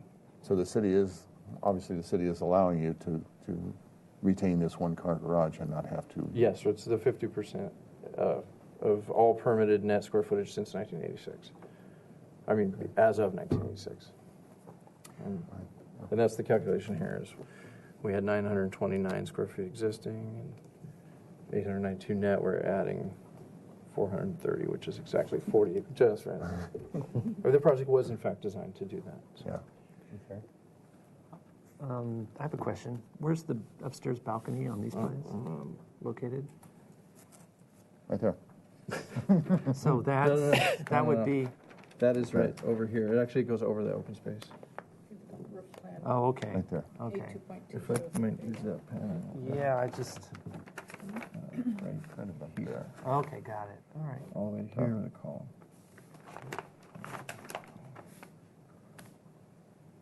Okay. Yeah. All right, thank you. Any other questions? Moving to comments. Who has a comment to make? Yeah, I think for what you're going to do, it's a very modest project. I think it's well proportioned. I think it's well proportioned what you've done in redistributing the space a little bit. I don't find that your plate height on the second story was 8 feet, so you're well within any height limitations. So I could support the project. Okay. Joe? Are they going to make you cut down this hedge? They're not. They're going to make us do the 20-foot triangle from the driveway. Because I've driven up this. I mean, there's nothing but traffic. Yeah, The whole corner is just Yeah. constantly traffic. Yeah. The homeowners certainly don't want to lose it. Yeah. But I think about 12 feet of it will come out at the very end by the driveway. It actually extends to here now. So Yeah. I'm showing it gone. Okay. I like the project. Yeah. I think it's a very modest. Yeah, it's makes the home enlarge the home and make it much more livable. Nice. Thank you. Bernie? Yeah, I would say maybe if we can put in our comments that we do support keeping the height of the hedge just because there's so much traffic on that street and that for everybody, maybe we can try to help a little bit. I really appreciate the design. I think it fits. I like it. Great. I like the model. It's great. I mean, Mm-hmm. Yeah. it really does. Does it justice. Client hasn't seen it. So. I'll be supporting the project. I think you've been very sensitive to the surrounding area and done a really modest and lovely design. Thank you. I agree. I think that like the second story is really nicely located and laid out to relate to the rest of the house, and it looks like a really enjoyable place to live. Nice design. I guess my only comment, and I'd like to get feedback from the board, is the fact that the upstairs deck is within the 15-foot of the property line. Is that a concern, or do you guys It's so tucked in. consider that something that we can approve? I think the house to the northeast would be, Yeah. There's a garage on that. The garage is right there, and the house is pulled back over here. The driveway is garage. Yeah. Okay. So you're not anywhere near the house per se. Is that a guideline or? It's one of our. Generally, yeah, to avoid upstairs decks to be 15 feet from the property How line. many feet is it? About 10. So the only other thing is if it were a little bit smaller. Yeah. But I get the impression it's, since it's overlooking your... What's it, 1/8? It's 1/8.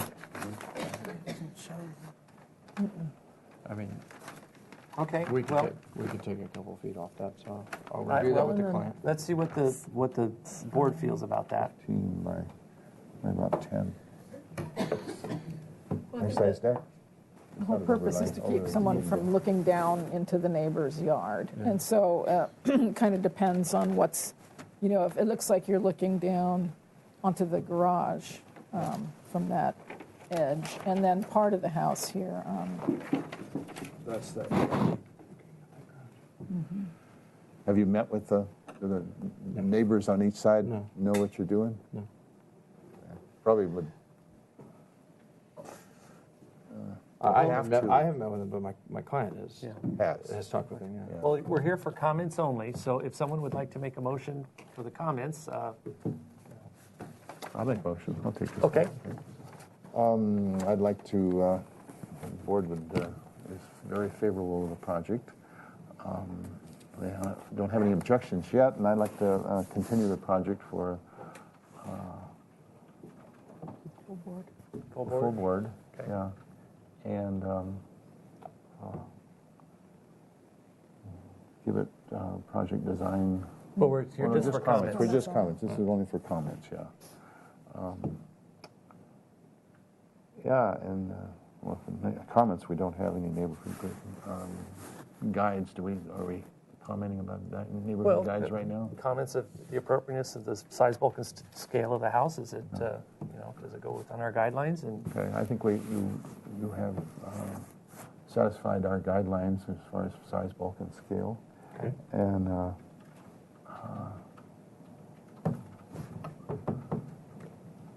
is that your comment? that's my Okay. All right. Would the maker of the motion would like to make some comment regarding the upstairs deck? Within the Okay, yes, and I think the up deck, unless anybody has objections, I think the upstairs deck is appropriate size and far enough away from the neighboring from the neighbors on the northeast property line that it's appropriate for its size. I think we would also like to suggest that you board feels that you could retain the hedge that covers the whole front of the property along Valerio and Cali Canyon for privacy. Yeah, that's the extent of my Okay, thank you. motion. All right, do I have a second? I'll second. All right, David, do you have a comment? Yeah, I was just curious if the board wanted to see any other additional information when this plan comes back, landscaping or any particular details. Mr. Chair? Yeah, Yes. I would like to, I agree with what Denise said about the deck, about the fact that the 15-foot is a guideline, and it's mainly to protect neighbors from peering right in and over each other. However, I would like to see maybe some photos taken from the street as you go down Calle Canyon, what that deck is going to look like with people and umbrellas sitting on it, and if it's going to be seen over the hedge, and if so, then we might want to reconsider the size, because it might change the character of the neighborhood, and if it does, then that would go against our guidelines. So that's just one thing. And the other thing is I'd like to have your clients meet with the neighbors on both sides and show them what they're proposing and bring us something that shows that everybody's on board, or they could sign something, or because I think we're favorable to the project. We recommend that we could do, Bernie, maybe helpful is just recommend that you use the Good Neighbor guidelines.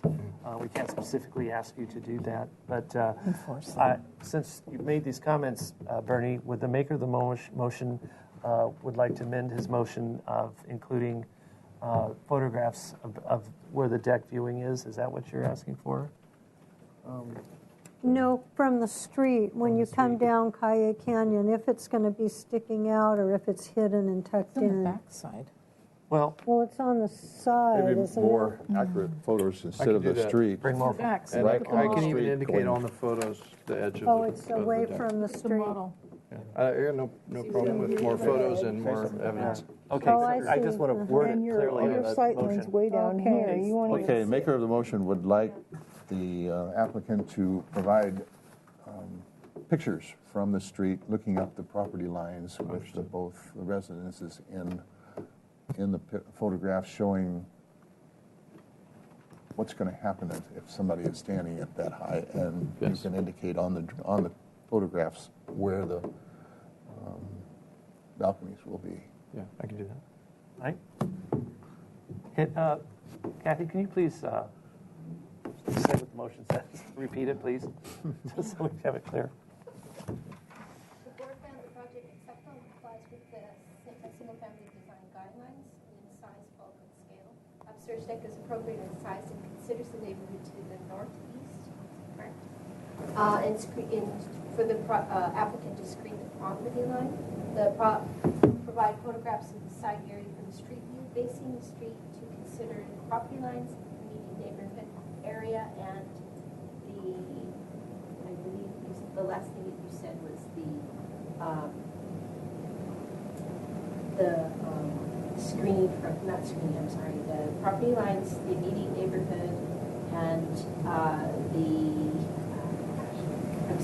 Well, there's two areas. For the photographs. The board recommends that they retain the hedge at 8 feet. We recommend that they keep the hedge for privacy and there are heavy traffic issues.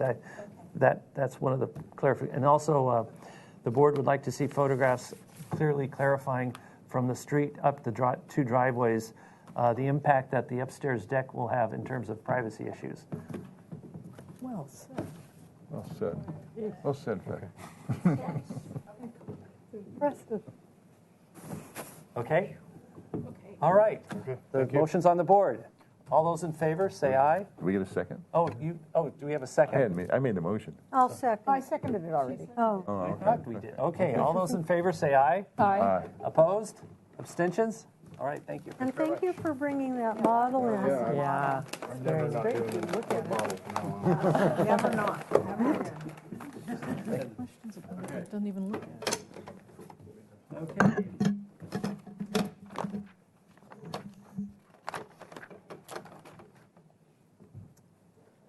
Next project, 1568. Las Canoas, new item. Well, it looks like we're early again. Just 10 minutes. So 5:40. Let's reconvene our board at 5:40. Reconvene the Single Family Design Board. We're at item number 8. The address is 1568 Las Canoas Road.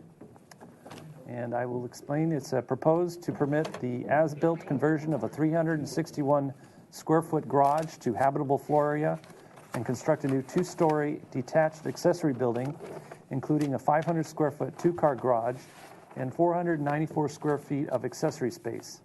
The proposal also includes a 165 square foot family room addition, a new covered patio, a new guest parking space, and alterations to site paving. The proposed development total of 3,514 square feet located on a 1.46 acre lot in the Hillside Design District is 67% of the guidelines floor to lot area ratio.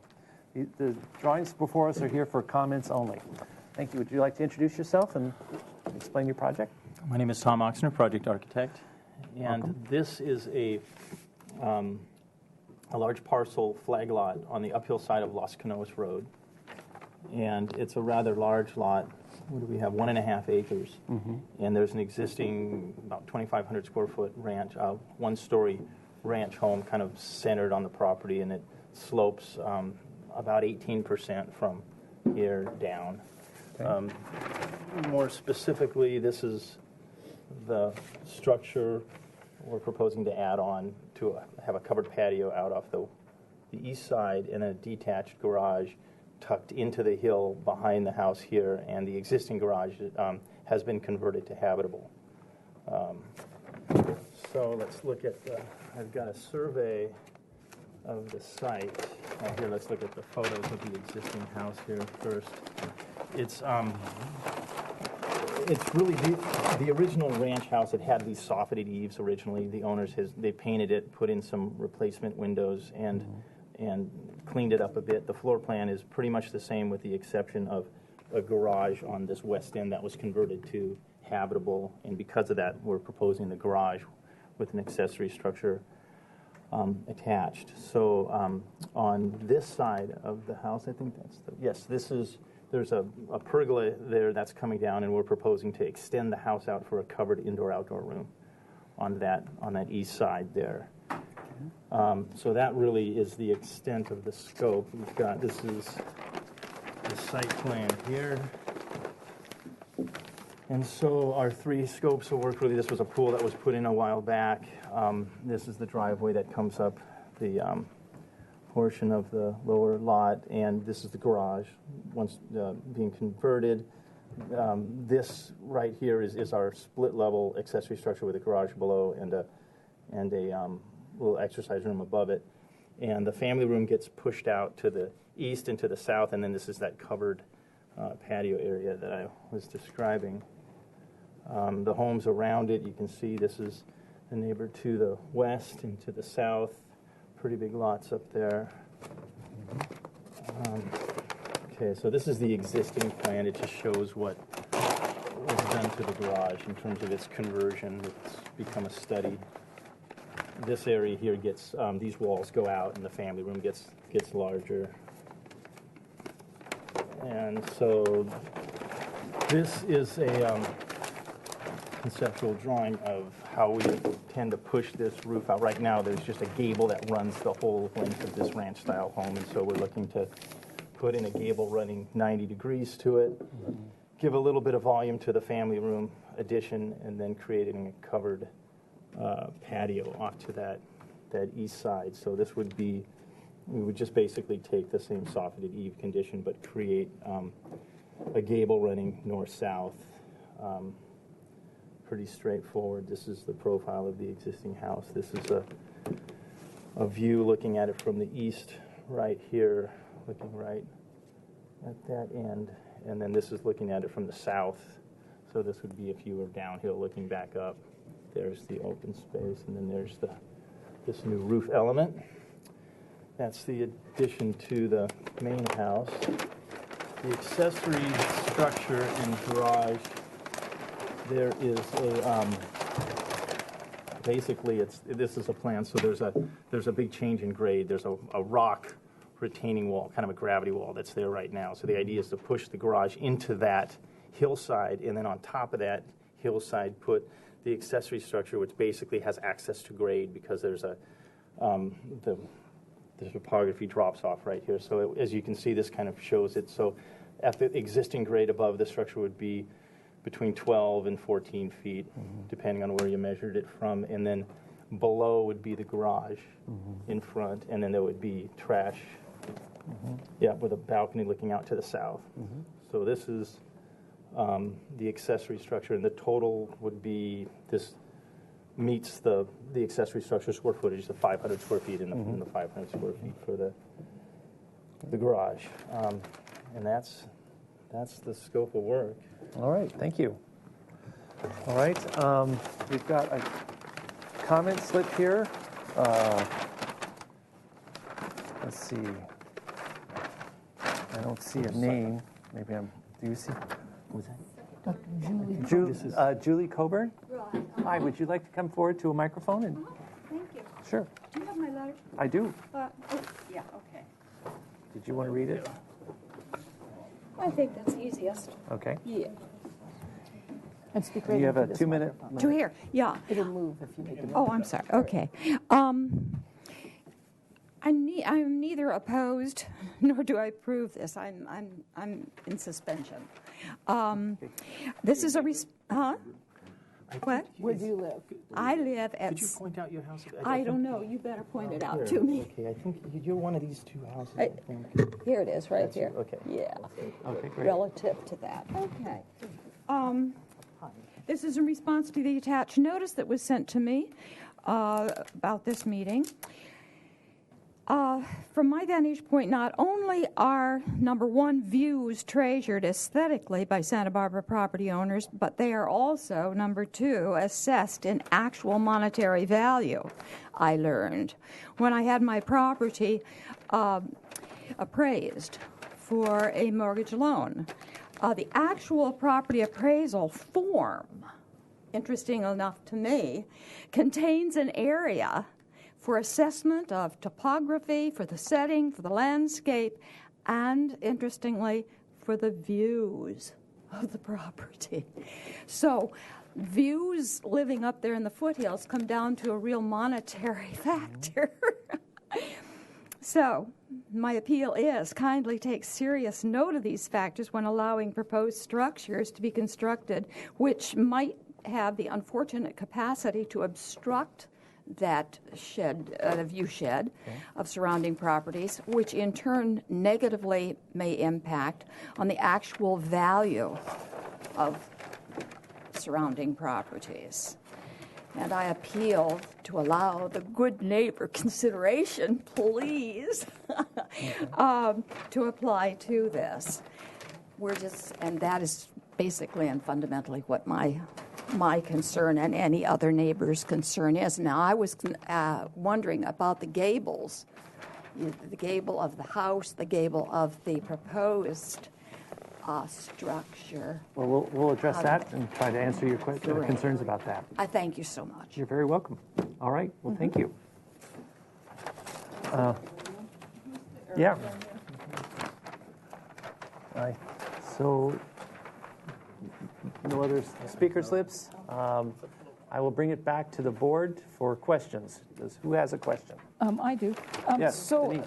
the finished floor, I think the highest point here is going to be this, and it's at 839. Yes. 0.5, something like that, the finished floor on that second story over the garage. Right, the finished floor, I think it calls it out on the floor plan. And then I'm looking at the very, very most toward the neighbors, what the elevation is up there. And I mean, even if I'm not even to the end of the lot, it's at 855. So we're talking 20, 30 feet, if not just to the corner of their property line, above the highest point that they're building. There's no way your view is going to be obstructed. So. But my question was Hold on. Oh, I'm sorry. So I just wanted to address that right off the bat, and then I'm sure our fearless leader will go into how we can't Yes. really do much about that. Thank you, Denise. Anyone else have any comments or questions? Excuse me. Questions. Oh,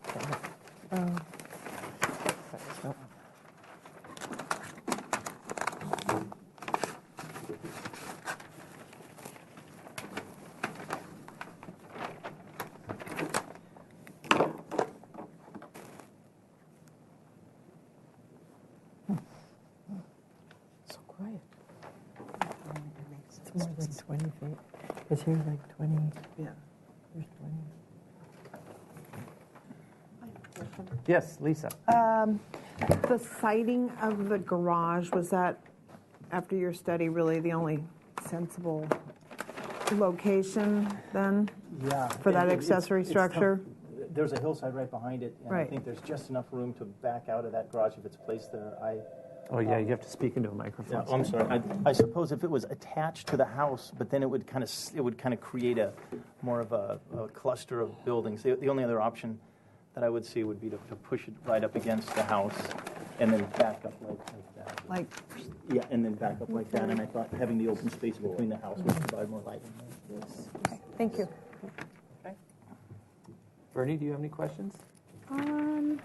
I just was trying to see where the pool was on the current plan or photo. The pool's new. Oh, the pool's Yeah, not and on. so it's those are Big Maps hasn't caught up yet. Okay. No, I don't have any questions. All right. Joe? Well, I wanted to go back to, okay, well, let's go to comments. So who has any comments?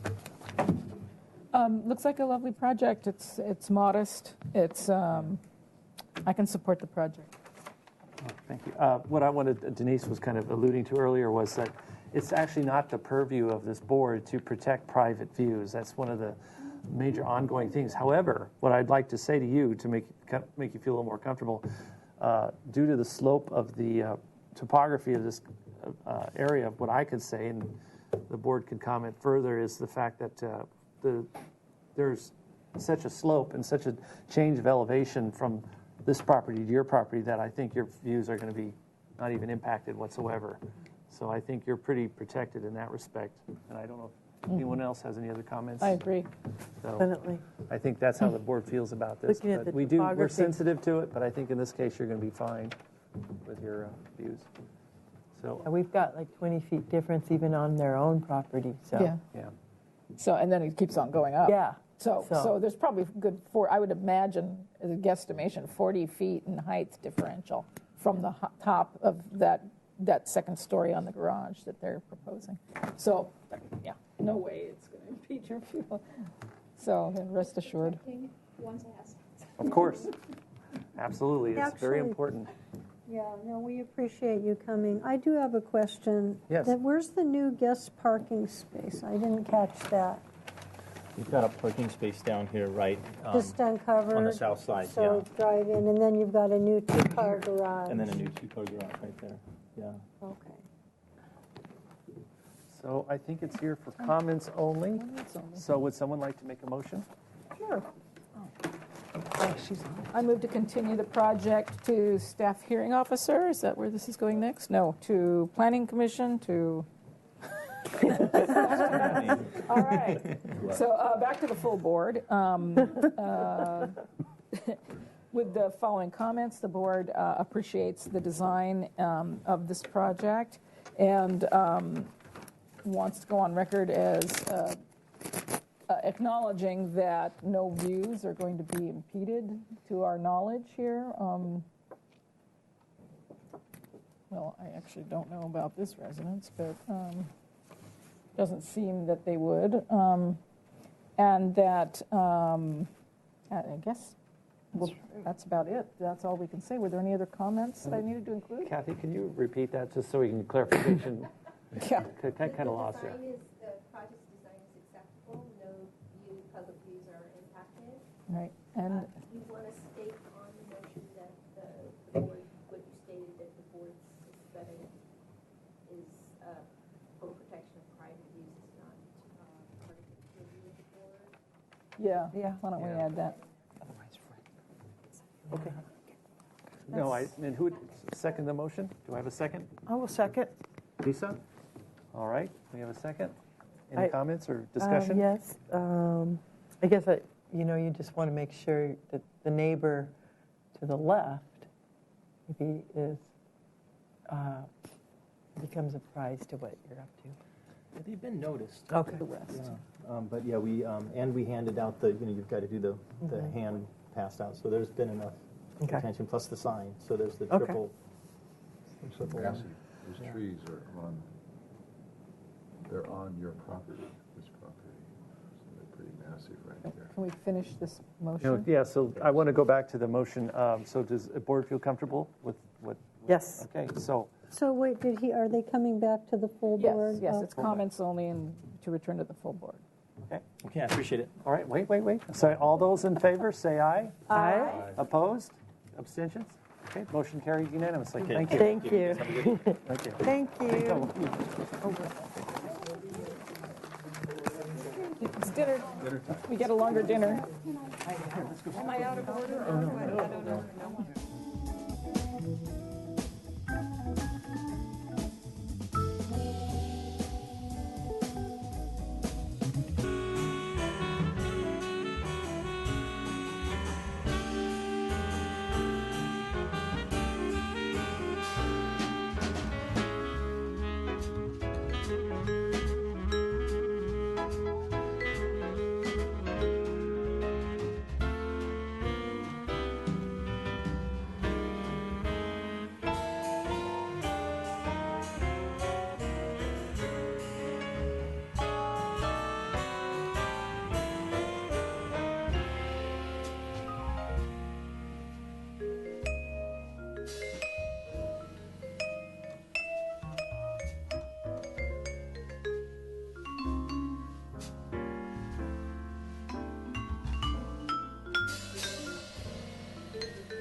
Okay, I would like to begin reconvening the Single Family Design Board.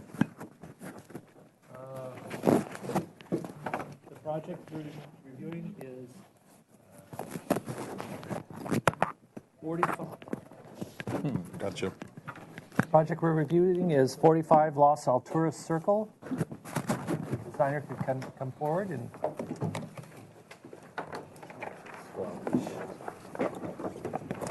explain your project. I think we give you this one, Brian. It's just got updated. Okay. Thank you. Good evening. Hi. Chris Cottrell, architect. That's Ron. Okay, so we've got Los Alturas Drive Circle. Up at the very top of Los Alturas Drive. Before you begin, I must apologize. Let me explain the project first, and then we'll proceed. I forget to do this. The proposal is to permit an as-built. No, sorry. Next project. Proposal to construct a new 468 square foot second floor addition with 290 square feet of upper level decks to an existing 2,936 square foot one-story single-family residence. The project includes enclosure of an existing attached 550 square foot carport to become a 507 square foot two-car garage. A pool with adjacent flatwork and a fire pit were approved separately under MST 2015-00190. The proposal total of 3,918 square feet of a 1.1 acre lot on the Hillside Design District is 77% of the guideline maximum floor to lot area ratio. Action may be taken if sufficient information is provided. Sorry about that. No problem. Thank you. That was better than I could have done. So an existing single-story residence. It is located centrally on the site. The site is very sloped on this north side. We are proposing a second-story addition right in the middle of the existing single-family residence. Just to give you some reference on distances from the property line, it's 100 feet to the existing chimney, which is the start of this. From the circle, we're 84 feet. From the side yard, we are 37 feet, and that is to a second-story deck. There are two small second-story decks. And then from the east property, we're 74 feet. So this is very much set back. As Brian mentioned, the lot is 1.1 acres, and the proposal is for 77% of maximum recommended FAR. The house was built in '59. It's got some really classic lines to it, really big, heavy overhangs, and we're going to stick with that and just give it a little updated look.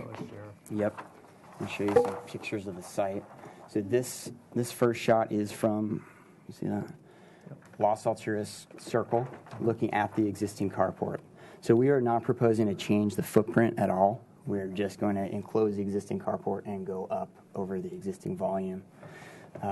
It's an interesting site in that it's got an actual drive-through. There's a small spur on the back of the house, Terrace Road, that you can access this carport from Terrace, as well as, I can show you on here, as well as from Los Alturas Circle. So you can drive through, yeah. This is Terrace right there. Oh, okay. Two residences and a third right there. Back to the photos. Of course. This is the neighbor. I believe this is 33 Los Alturas Circle. This is another neighbor. That is the neighbor who is, sorry if I could flip back to the site plan. Okay. No problem, Michael. How's this? There's a hearing loop if you want. I can speak directly into this. How's that, Michael? Is that better? Okay, I'll try to not move my head. How's that? This neighbor is 44 Los Alturas, and there's a great crew of neighbors here tonight. It's a very strong fabric to the neighborhood up there, which I'm thrilled about. So if we can just take a look at the second-story addition. It's a master suite addition, and we've oriented it so it's got views, gives privacy to the owners, and gives privacy to the neighbors. It's one of those rare circumstances where you can get some of everything there. So there's a new ground story kitchen where the existing kitchen is. We've just expanded it. The stair up to the master suite It's a master bedroom, and then a bathroom on this side with a modest closet. And there are 2 sitting decks on each side. And they are tucked into the roof line, so you can see in the elevations coming up where they sit. Just for reference, these are, the Jaffes were very kind. I met with 3 of the neighbors last week and took some photos of the existing building from their windows. They're concerned about privacy from their bedrooms. So this line right here is the existing roof line of this right there. So that was the 37 feet to the property line. That's that peak. And so you'll see our proposal actually steps back another, 30 feet. So we'll just let that be for now. These are the existing Howell, Arndt, Mosier, and Grant elevations. Yeah, kind of cool. And then you can see the very low slung. This is a solid eave, so it's stuccoed right underneath there. Our proposal is for a standing seam roof, just to give this a little bit more modern vibe. But carry on. We're not going to change. The existing house stays. Just the addition pops up above, maintaining that same feel. There's an entry courtyard right now, and that will stay. It's got a 5-foot stucco wall, which is nice. It breaks up the elevation change. So you've got the 5-foot stucco wall, long wings of the single-story level, and then our proposed addition. And this is one view I wanted you to see. So here's that stucco wall. The addition is going basically behind those trees right there, and that was 84 feet from the front property line. After meeting with the Jaffes, there was a section that we wanted to cut to show them some of their concern was for privacy from their view, and then where this addition is, it's hidden. So this is the outdoor deck. They don't see them. That's the best of all worlds, in my personal opinion. Okay. I think that's a pretty quick explanation. If there's any questions, I'm game. All right, thank you. All right, now we have some speaker slips here. Let me go through this. William Tomlin, would you like to come up and speak? Give my time to Mike Jaffe. Mike Gaffey? Okay. We'd like to do this in a certain order, if we might. Okay, sure. Who wants to? Carolyn. Carolyn, and you get 6 minutes according to this. Because someone's ceding time to you. I'll try to be quick. Okay, please sit up here with the speaker. Okay. Microphone. So, let's see here. So I have a handout for all of you. Okay. Yeah.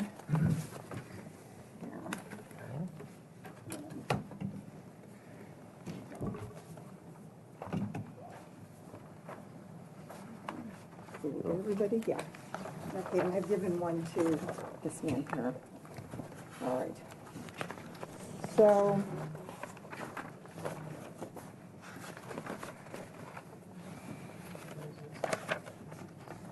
when should I begin? Please begin now. Okay. My name is Carolyn Vogt, and I live 2 doors away from this proposed development. We object to the second story. I'm just going to get right to the point. Okay. We object to the second story addition because this is a 1-story neighborhood, and I'm going to explain why we feel this is a 1-story neighborhood. If you look at the packet of material that I've given you, the first thing is excuse me.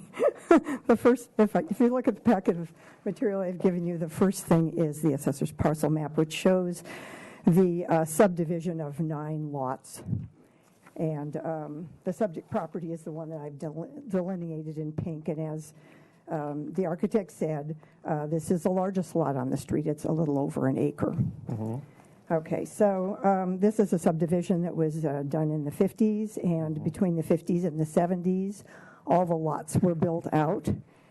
They were built out with 1-story homes. And the reason they were built out with 1-story homes is because there were some CC&Rs there in place at the time. And the second document in your packet is just an excerpt of 1 page from the CC&Rs. These CCNRs were in effect until 1975, but everything was built out. There, I just highlighted the one-story part. But basically, everything was built out by the time the CCNRs expired, and that's why everything has a one-story look.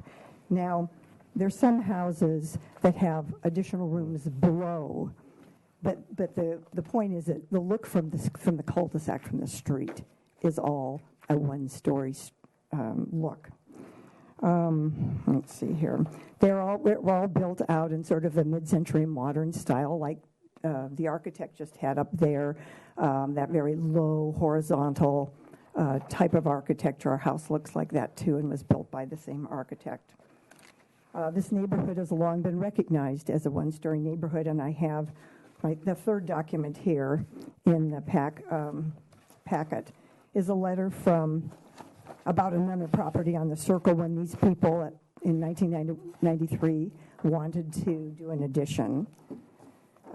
This is a letter from their architect to the city, and it says, I've highlighted in keeping with the character of the neighborhood, we have kept the addition to one story. So now I've taken a picture of all of the houses on the street so you can see what I mean about the one-story character. So we have, the first one, the second one. Now I want to address the third one, because the third one, as you can see, does have a second story. And it was originally a one-story house. It was remodeled before the design review board was in place. It sits down below the street, and as you can see from the picture, the street curves up at this point. So it has a very low profile on the street, and if you follow the roof line across, you can see that it is about level with the next door neighbor that has a one-story house. The next one's one story. The next one, the Northrops, is one story. The Jaffe's is one story. Ours is one story. And the subject property is one story. The thing about the one-story neighborhood here at the top of the hill. No, go ahead. I'm sorry. Okay. I'm reviewing something. All right. The thing about the one-story idea here at the top of the hill is that we're at the very top of the hill. And so anybody on the street can look any way. You can look at the mountains. You can look at the sea. It's very expansive and open. To the extent people start popping up second stories, then it's going to interfere with the views, et cetera, that everybody has there. And in this case, the only reason these people want to put a second story up there is so that they will be higher than everybody else, and they'll be able to see down over everything else there. Their lot is the largest lot on this cul-de-sac, and they have plenty of room to do what other people have done, like the Jaffe's when they wanted to do an addition, is build out. And we don't object to that if they want to build out, if they feel they need more space. These are people who bought the property about a year ago. They live in New York. They've never lived here. The current house is currently leased. They say that they're going to come here sometime to retire. But the thing is, I think the fact that they've never lived here is the reason that they are proposing this, and they don't really understand sort of the vibe, the feeling of living there, and how pop-up second stories is really going to impede that openness and expansiveness that you get there. So I would ask that you reject the second story concept and keep the neighborhood a one story. I don't think it's compatible. The second story is compatible with the neighborhood that we have right now. Okay, thank you. So just to make this clear, Ms. Voigt spoke on behalf of Carol and Tranquila. Yeah. Okay. So, all right. So it's like the second house in. So that's that. All right. Thank you very much. Thank you. So my next speaker I have is, and what is your name, sir? Don? Don. Hold on. Let me find you. There you are, Don. Okay. So I have 4 minutes. 3 minutes. I was told you get 4 minutes. I don't think I'll. Well, maybe I will.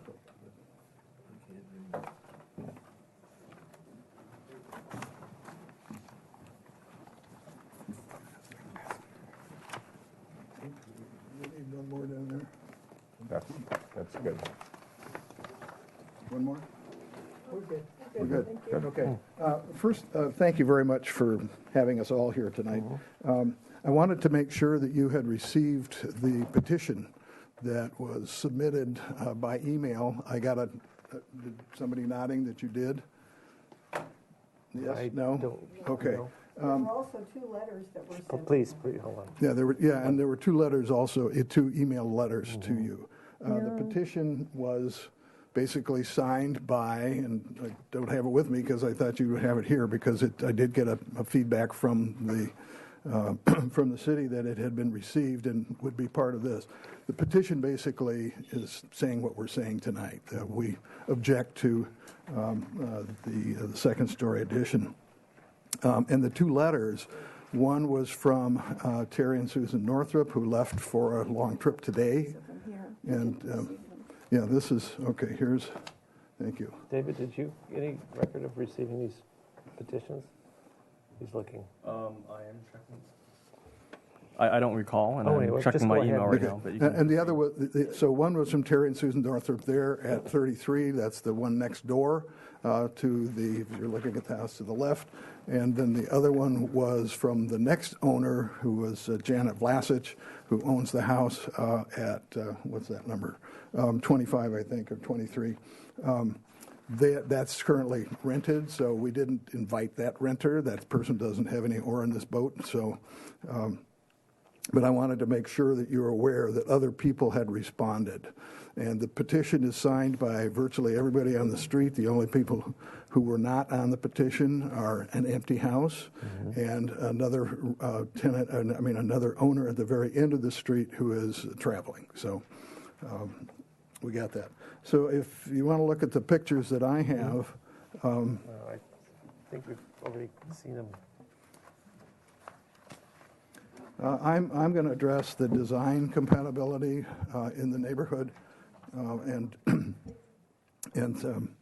kind of echo what Carolyn started here with. Not only does the second story is it inconsistent with the single-story nature, but it's also inconsistent with the house itself.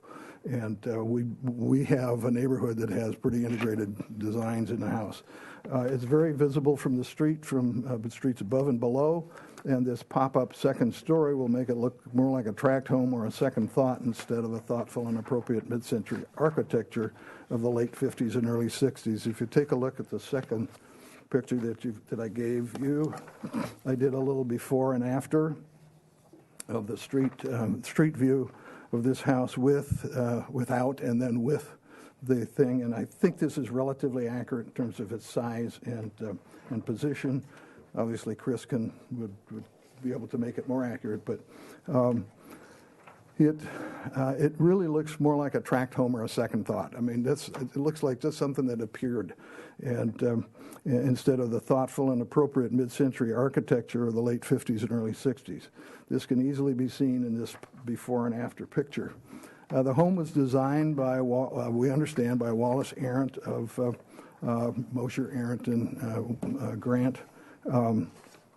Which was a well-known firm at that time. It started in, I believe, 1913, and is still operating under different names. It's had different names through the years, but it's maybe known to some of you.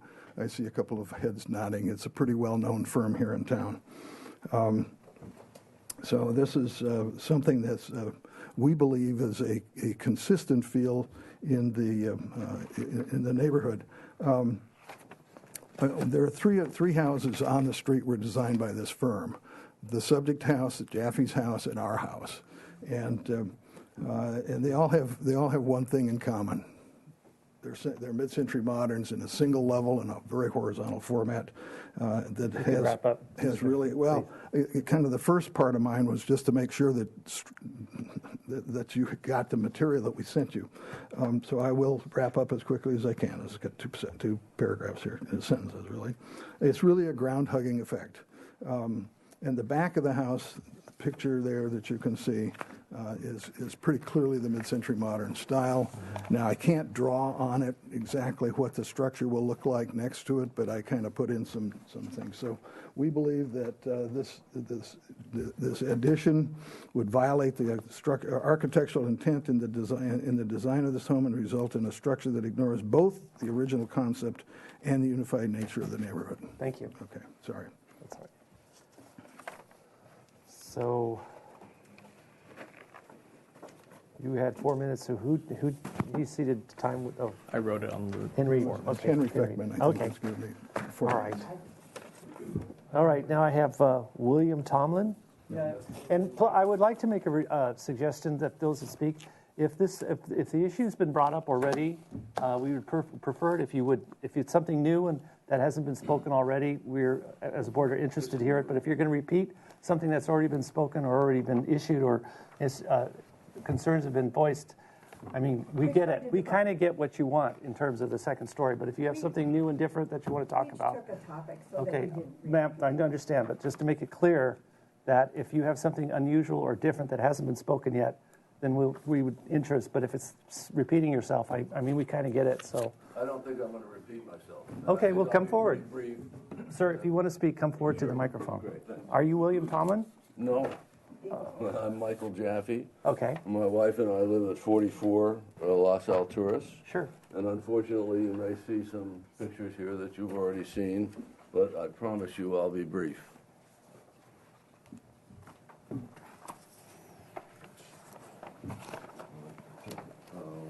That's okay, we can look together. Yeah. So, look, this neighborhood was designed by, I never get their names right, Arndt Moser Green. We still have the original sign from the architecture firm, which we value and treasure. And they designed, can I put this under the... Yeah. So that everybody can follow me here. They designed these three houses. This is the subject house. This is my house, our house. And this is Don and Carolyn Boat's house. And how many square feet is your house? Our house is about 4,000, okay. I believe. Now, about 5 years ago, you all approved an addition to it because when we moved in, there was no office space, and I worked from home and did then. Mm-hmm. And so you approved this space here. We diligently worked to imitate the architecture of the rest of the house, including complicated roof lines and decorative features, which are hard to see in an aerial photograph, but you can sort of see them here and here. And it became clear to us, and it's clear to me now, and there are just two things I'm going to say. Our issues are about privacy, but it became clear to us that the original architecture firm designed these houses with specific goal in mind. The goal was to keep the bedrooms here and separate those bedrooms from the privacy here, because all of our bedrooms are on this wall, and then separate our bedrooms from their bedrooms here. Clearly a thought-out design intention of the original architecture. So the issue here for us is that it is all the things you've already heard, so I'm not going to reiterate that. But for us, for Jan and I, it is an invasion of our privacy. If you look at this picture, you can see the proximity of the houses. So please wrap up. Your time is allotment. Okay. Yeah. Turn it around. Turn it around. Here we go. This is the view from our back porch. We have to look right at their deck, right at their window. Okay. This is the view from our master bedroom. This is the view from our... Please, just keep going. This is the view from our master bathroom, and this is the view from our extra bedroom, our daughter's bedroom. And in every one of these, you can see this new square structure. So for us, it's a real issue. All right, thank you. It's a real problem. Got it. Thank you. Thank you. Okay. I think that was Michael, right? Jan Jaffe? giving him like 2 minutes. Oh, okay. And Mary? Okay. And William Tomlin? Okay. Well, he already gave his 2 minutes away. Okay. All right.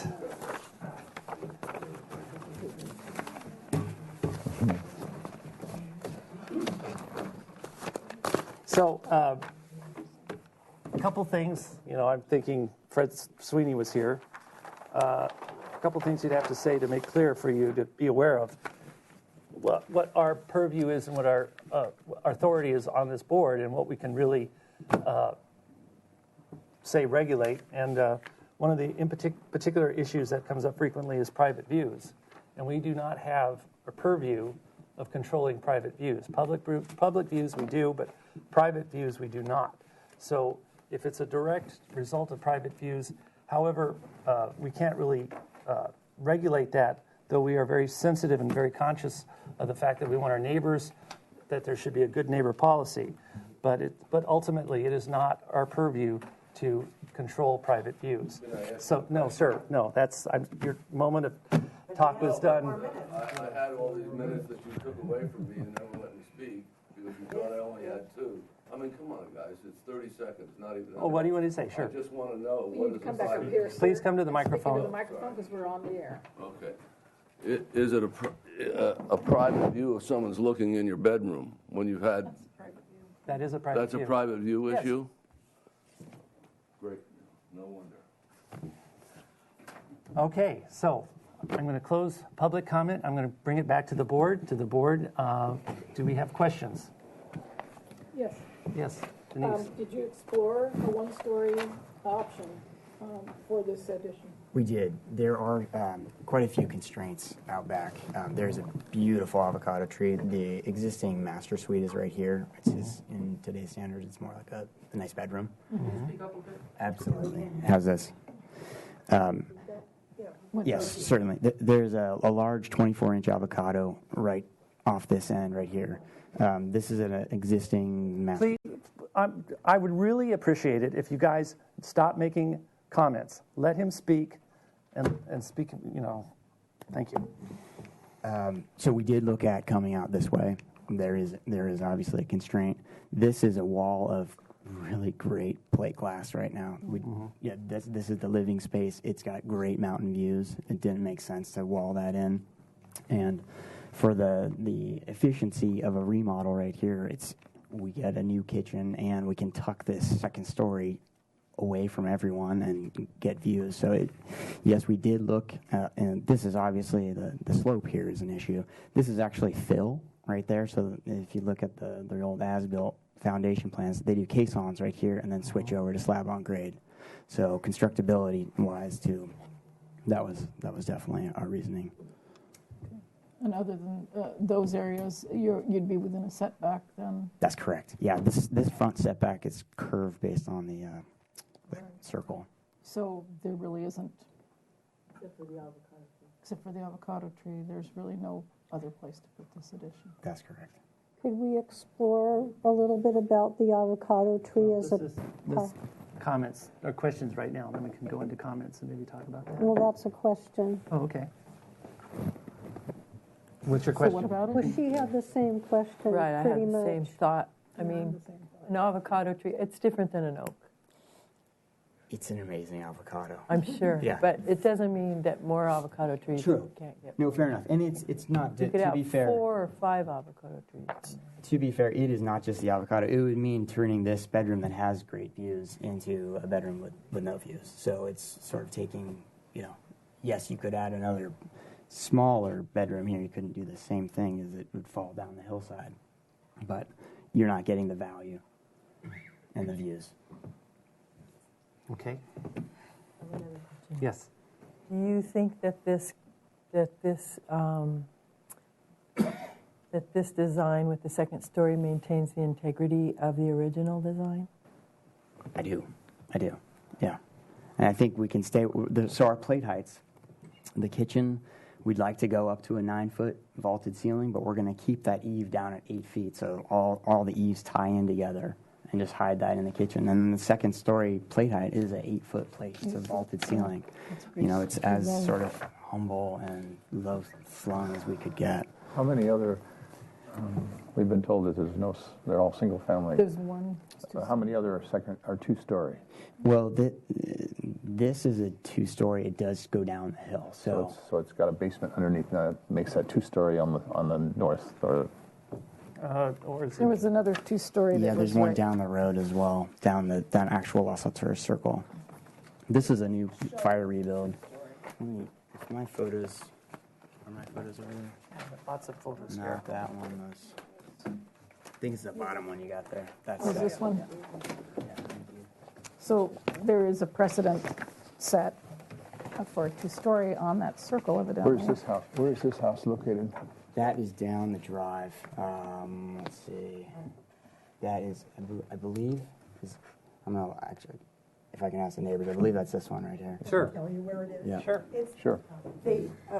Just point, please. We have the assessor's parcel map there. Is it this one? Let me see. Yeah, the one, yes, that's the only one. So as you come up the That's street, you are definitely, well, unless we're coming up the street here, come we're up. definitely looking at a 2-story house. Yeah, we'll see there's a big hedge, and it's below the surface of the grade of the street, and the street rises at that point. So you really, actually, we lived there a couple of years before we realized it was a 2-story house. Okay. And it's the only one. Okay. Thank you. Any other questions? Bernie? No. I don't have any questions. All right. I will go straightforward. into comments. Who has any comments? Let's look at the drawings. Sure. We're going to look at the drawings.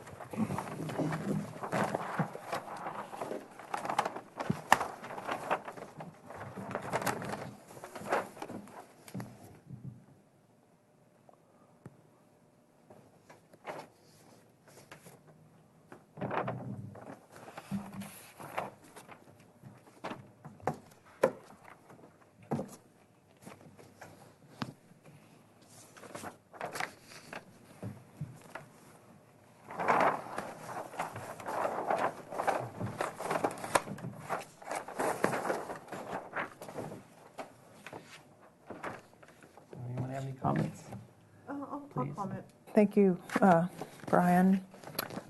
After driving around there myself today to look at the context of the neighborhood, even though I think that you've done a sensitive second story, that it really is not compatible with the fabric of that neighborhood. It is a really strong, distinctive architectural style, and everything is really low slung. So I guess I don't feel like I can support the second story, and that you could probably find a creative way to build out. Thank you. Thank you, Lisa. Anyone I have else? a question. Yes. Can I go back? Question? Does our guidelines prevent a second story? I mean, are we? What is the?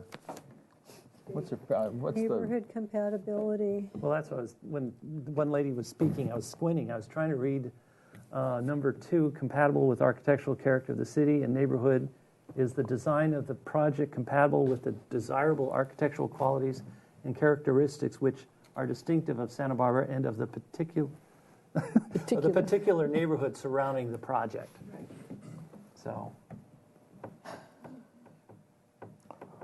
it's kind of our purview, I guess. Well, Fred Sweeney, who is not here, he's our fearless leader on this board, and he has often said in situations like this that, first of all, their FAR is low. They've got an 8-foot plate height upstairs. It's not anything ostentatious at all. And that everyone has a right to build a second story. I mean, that's, we do have to look at neighborhood compatibility, and I think therein lies the rub, in this case, because of the fact that the architectural flavor has been set there. And, someone did get in and get a second story there, so a precedent was set. So how do you say they could do it and someone else can't? That's what's tough here for this board, is that we certainly understand your concerns, about the mid-century modern style and all that. And that may not always suit everybody, that when a place turns over, it's going to change. And neighborhoods are often in flux and changing with time to bring the homes up to, say, today's current standards of what people like to see in a home, I think he made a really good point that there isn't very much place to move out on this particular spot, that he's got a big slope on one side. The avocado tree seems to be the issue. If that came down, maybe there would be a way to do his addition on that piece of property. I'm stumped. Mm-hmm. Well, there is the possibility, and something to consider with everyone here, is that someone could have bought this property and scraped it and built something very different, and they'd have every right to, because there is no law stopping someone to building something that's not compatible with the neighborhood. However, part of the reason we have a board here is to size, scope, and scale and the appropriateness of the neighborhood. So I'm like with Denise, I'm kind of stumped exactly what to say. Now, there's something you wanted to bring up, Joe, regarding the CC&Rs that were mentioned. Yeah, you gave us a copy of the CC, I guess 1 page of the CC&Rs. I've got the full thing here. Yeah, well, right after your highlighted of 1 story, it says with 2 stories permitted. Well, it says if the topography, if you keep reading, something about if the topography of the lot requires it. Well, clearly it didn't require it in this case because they built a 1-story house there. And I think that may have applied to, there's a couple of houses where I mentioned there are rooms down below, and maybe that's what that applied to. But May I see the? You gave us a copy that's. But these are no longer in effect either. They're expired. They're expired CC&Rs. Yes, so that's the way it. I'm sorry, it's hard to read, but that's the way it. So I'm gonna look to the board for some kind of guidance of what direction this architect can go. Does it require we go out and do story polls? Are we going to not allow the second story at all? What's the purview of the board? Mr. Chair, I'd like to comment if Yes. I could. I was wondering, I think it's really unfortunate when these controversies arrive because I think above all, the most important thing is people love their neighborhood. And the new people moving into the neighborhood, if they do, are going to want to love it too. And by starting off with such a battle, I think it really sets a very nasty tone. And I'm just wondering if they are even aware, because a lot of times people that buy stuff here that are from other areas don't understand or don't even know. I wonder if they were given an opportunity based on what you've heard and what now you know all about, if they could possibly have you rethink the whole concept, and maybe they'll have to lose the avocado tree, or maybe there's some other way that would be more nurturing for everybody. Who else can follow up on that?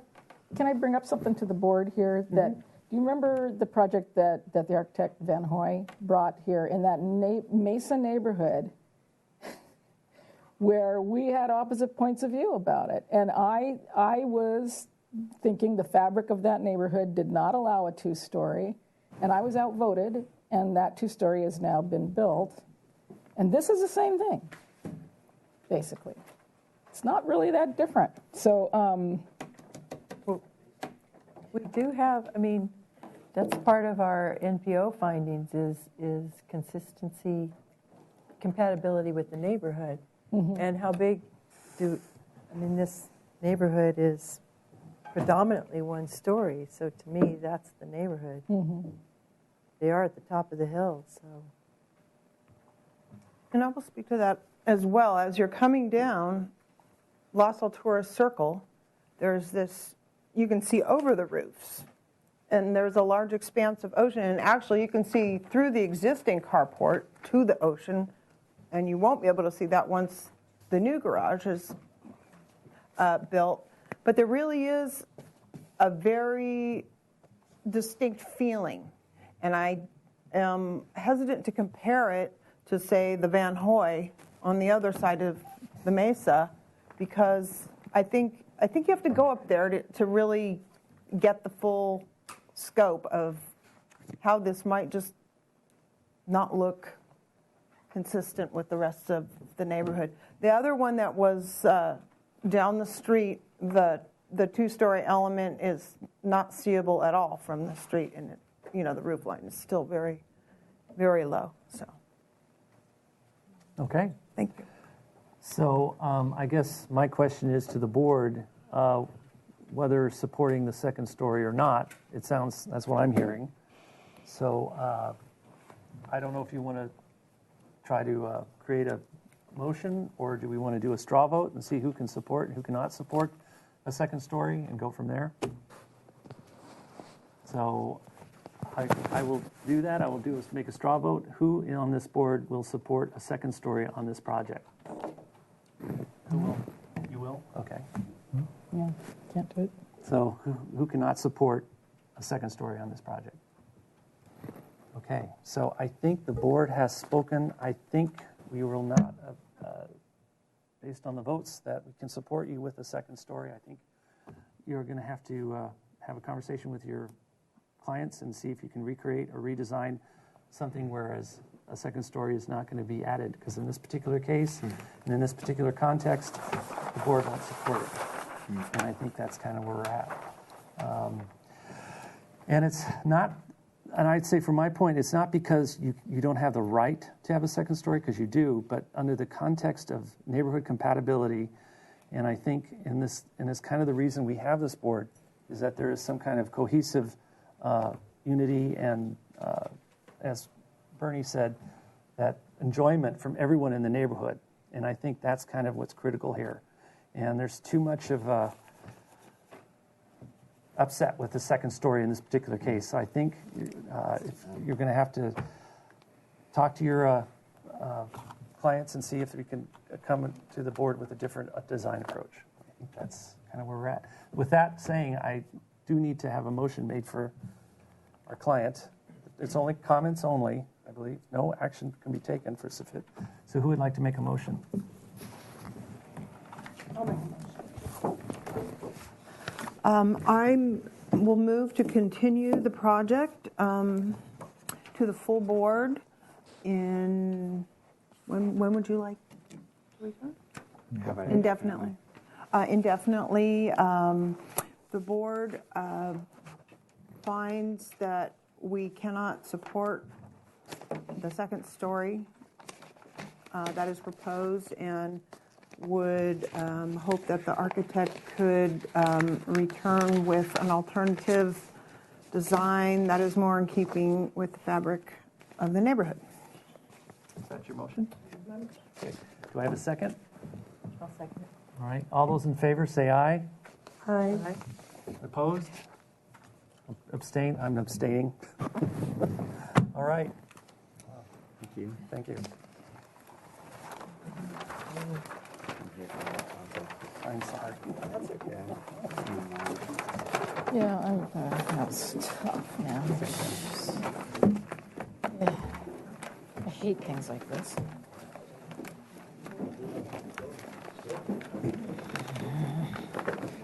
I get left with a bad feeling, a pit in my stomach from things like this. Just It's hard that the lot's so big and you can't do 500 square foot. I know. You know, it's farther setback than my I think you, Chris, Okay. by widening the whole thing, that whole wing, you still retain your views. You'll do great. You just keep trying to throw that away. Look at all the paper. Good God. Reams of paper here from all these people. Jesus. Sad. No, well, give it to David.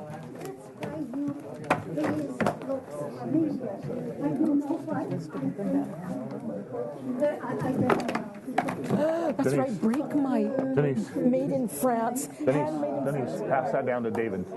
Glasses. I know. me. It's all right. They can't all go through. Right? Got it. It's a ton of opposition, I'll tell you. Jeez. Hey, long time no see. Oh, you're back. That was quick. The fun never stops. It never stops. Okay, our next project is 133 West Mountain Drive. Hi.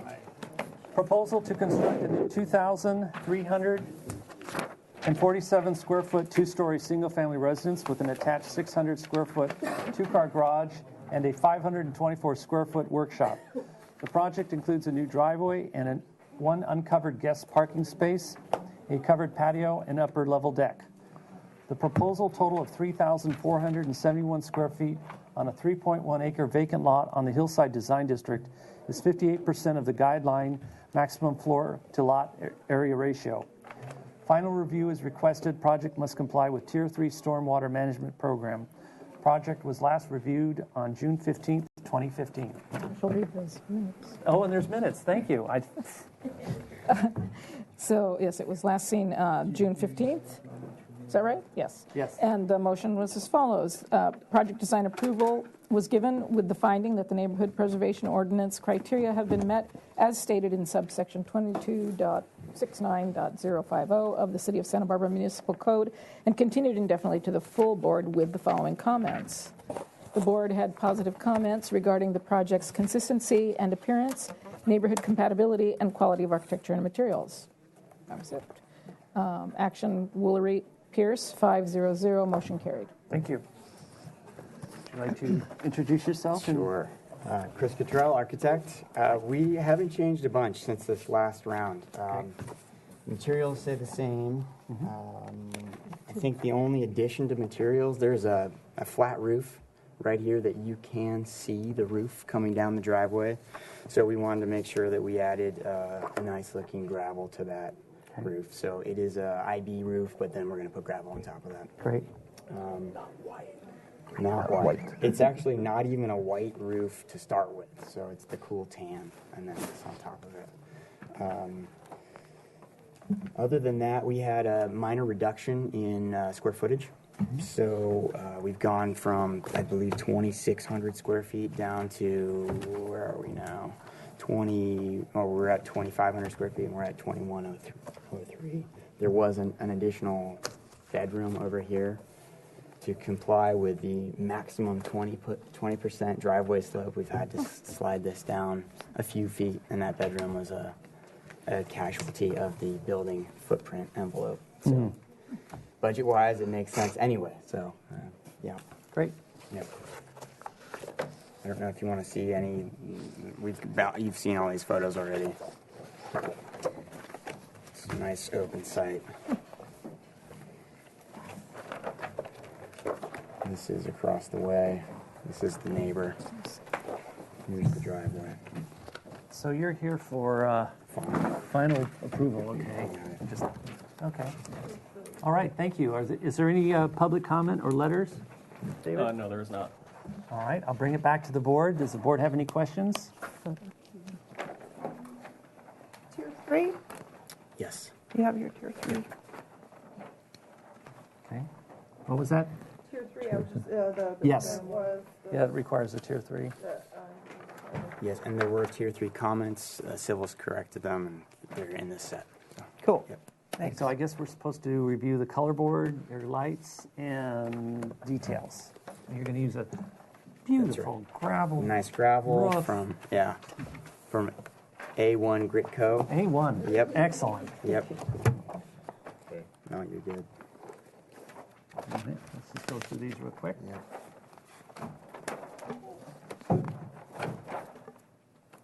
That looks like Tier 3 stuff. Got it. Track map. Wow.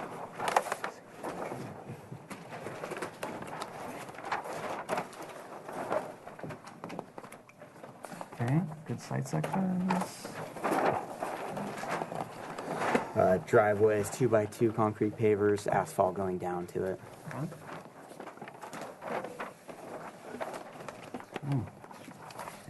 Tier 3 landscape plan.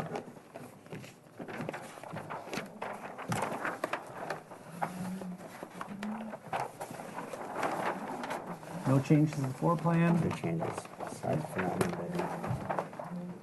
Good. All right, what are the details? You eliminated that bedroom that was on that side. Yes. Oh, yeah, I the mentioned redact, that, yeah, yep. got it. There's the cut piece for the lights, if you need that. And then here's the exterior finishes. Okay.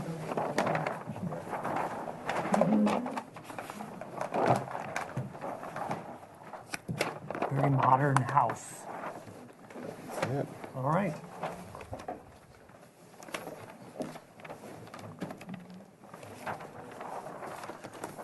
All right, I'm looking for a motion. Would someone like to make a motion for this project?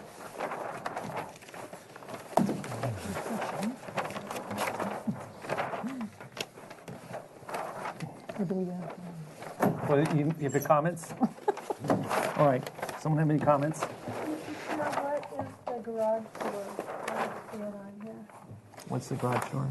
It's the same as the windows, so it'll be dark anodized. It should be in the door schedule. These are the garage doors? Yep. Okay, so they're the same color as the window. That's right. Okay, thank you. Are these windows in here? Or Yeah, it's glass. Yeah. Translucent? You got it.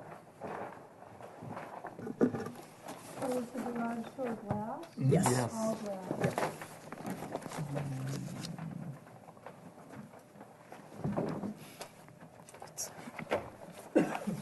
Still open to comments? Any other comments? If not, I'd like to ask the board to make a motion.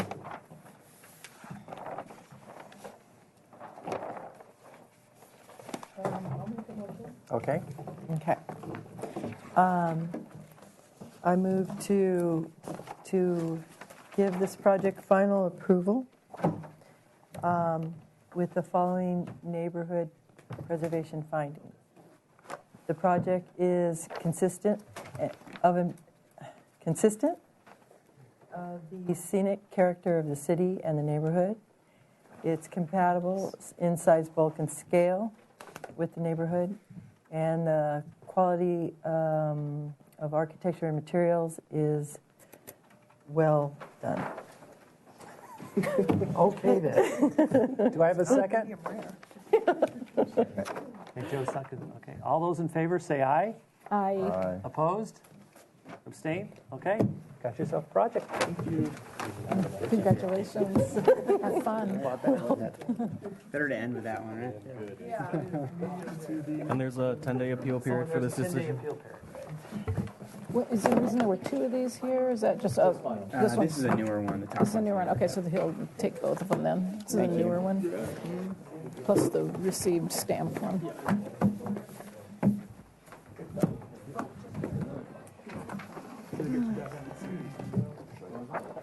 Oh, this goes back right here. So this is my project right here, right on Coyote. You've got a picture of the project I did. Oh, yeah? Coyote. Let's see. Announce that the single family design board is now closed. Thank you. Yeah.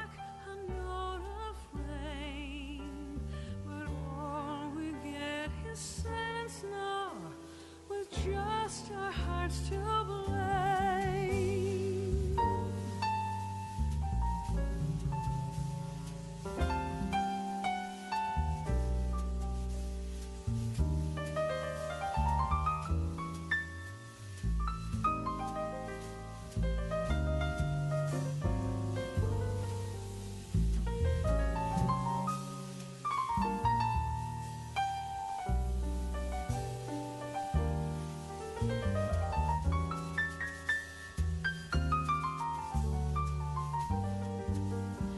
The songs we sing are out of tune. The words and notes don't rhyme. The songs we sing are out of tune, out of feeling, out of time. We thought they'd always last. They came so free and fast, but now they feel as cold as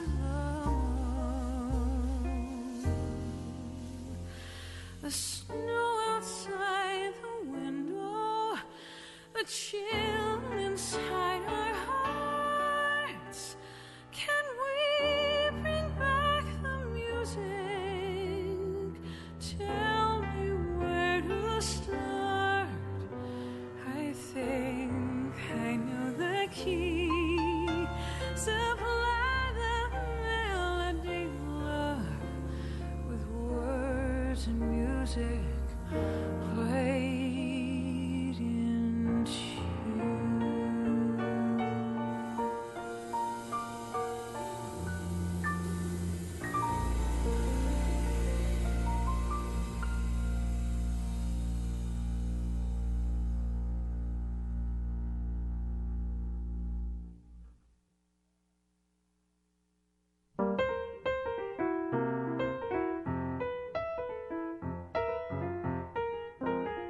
a frail and fluffy beauty. Why can't a fella ever once prefer a solid girl like me? She's a frothy little bubble with a flimsy kind of air, and with very little trouble I could pull out all her hair. Oh, why would a fella want a girl like her? A girl who's so unusual. Why can't a fella ever once prefer a usual girl like me? Her cheeks are a pretty shade of pink, but not any pinker than a rose's. Her skin may be delicate and soft, but not any softer than a doe's. Her neck is no longer than a swan's. She's only as dainty as a daisy. She's only as graceful as a bird. So why is the fella going crazy? Oh, why would a fella want a girl like her? A girl who's merely lovely. Why can't a fella ever once prefer a girl who's merely me? She's a frothy little bubble with a frilly kind of charm, and with very little trouble I could break her little arm. Oh, why would a fella want a girl like her? A girl who's merely lovely. Why can't a fella ever once prefer a girl who's merely me? What's the matter with the man? What's the matter with the man? What's the matter with the man?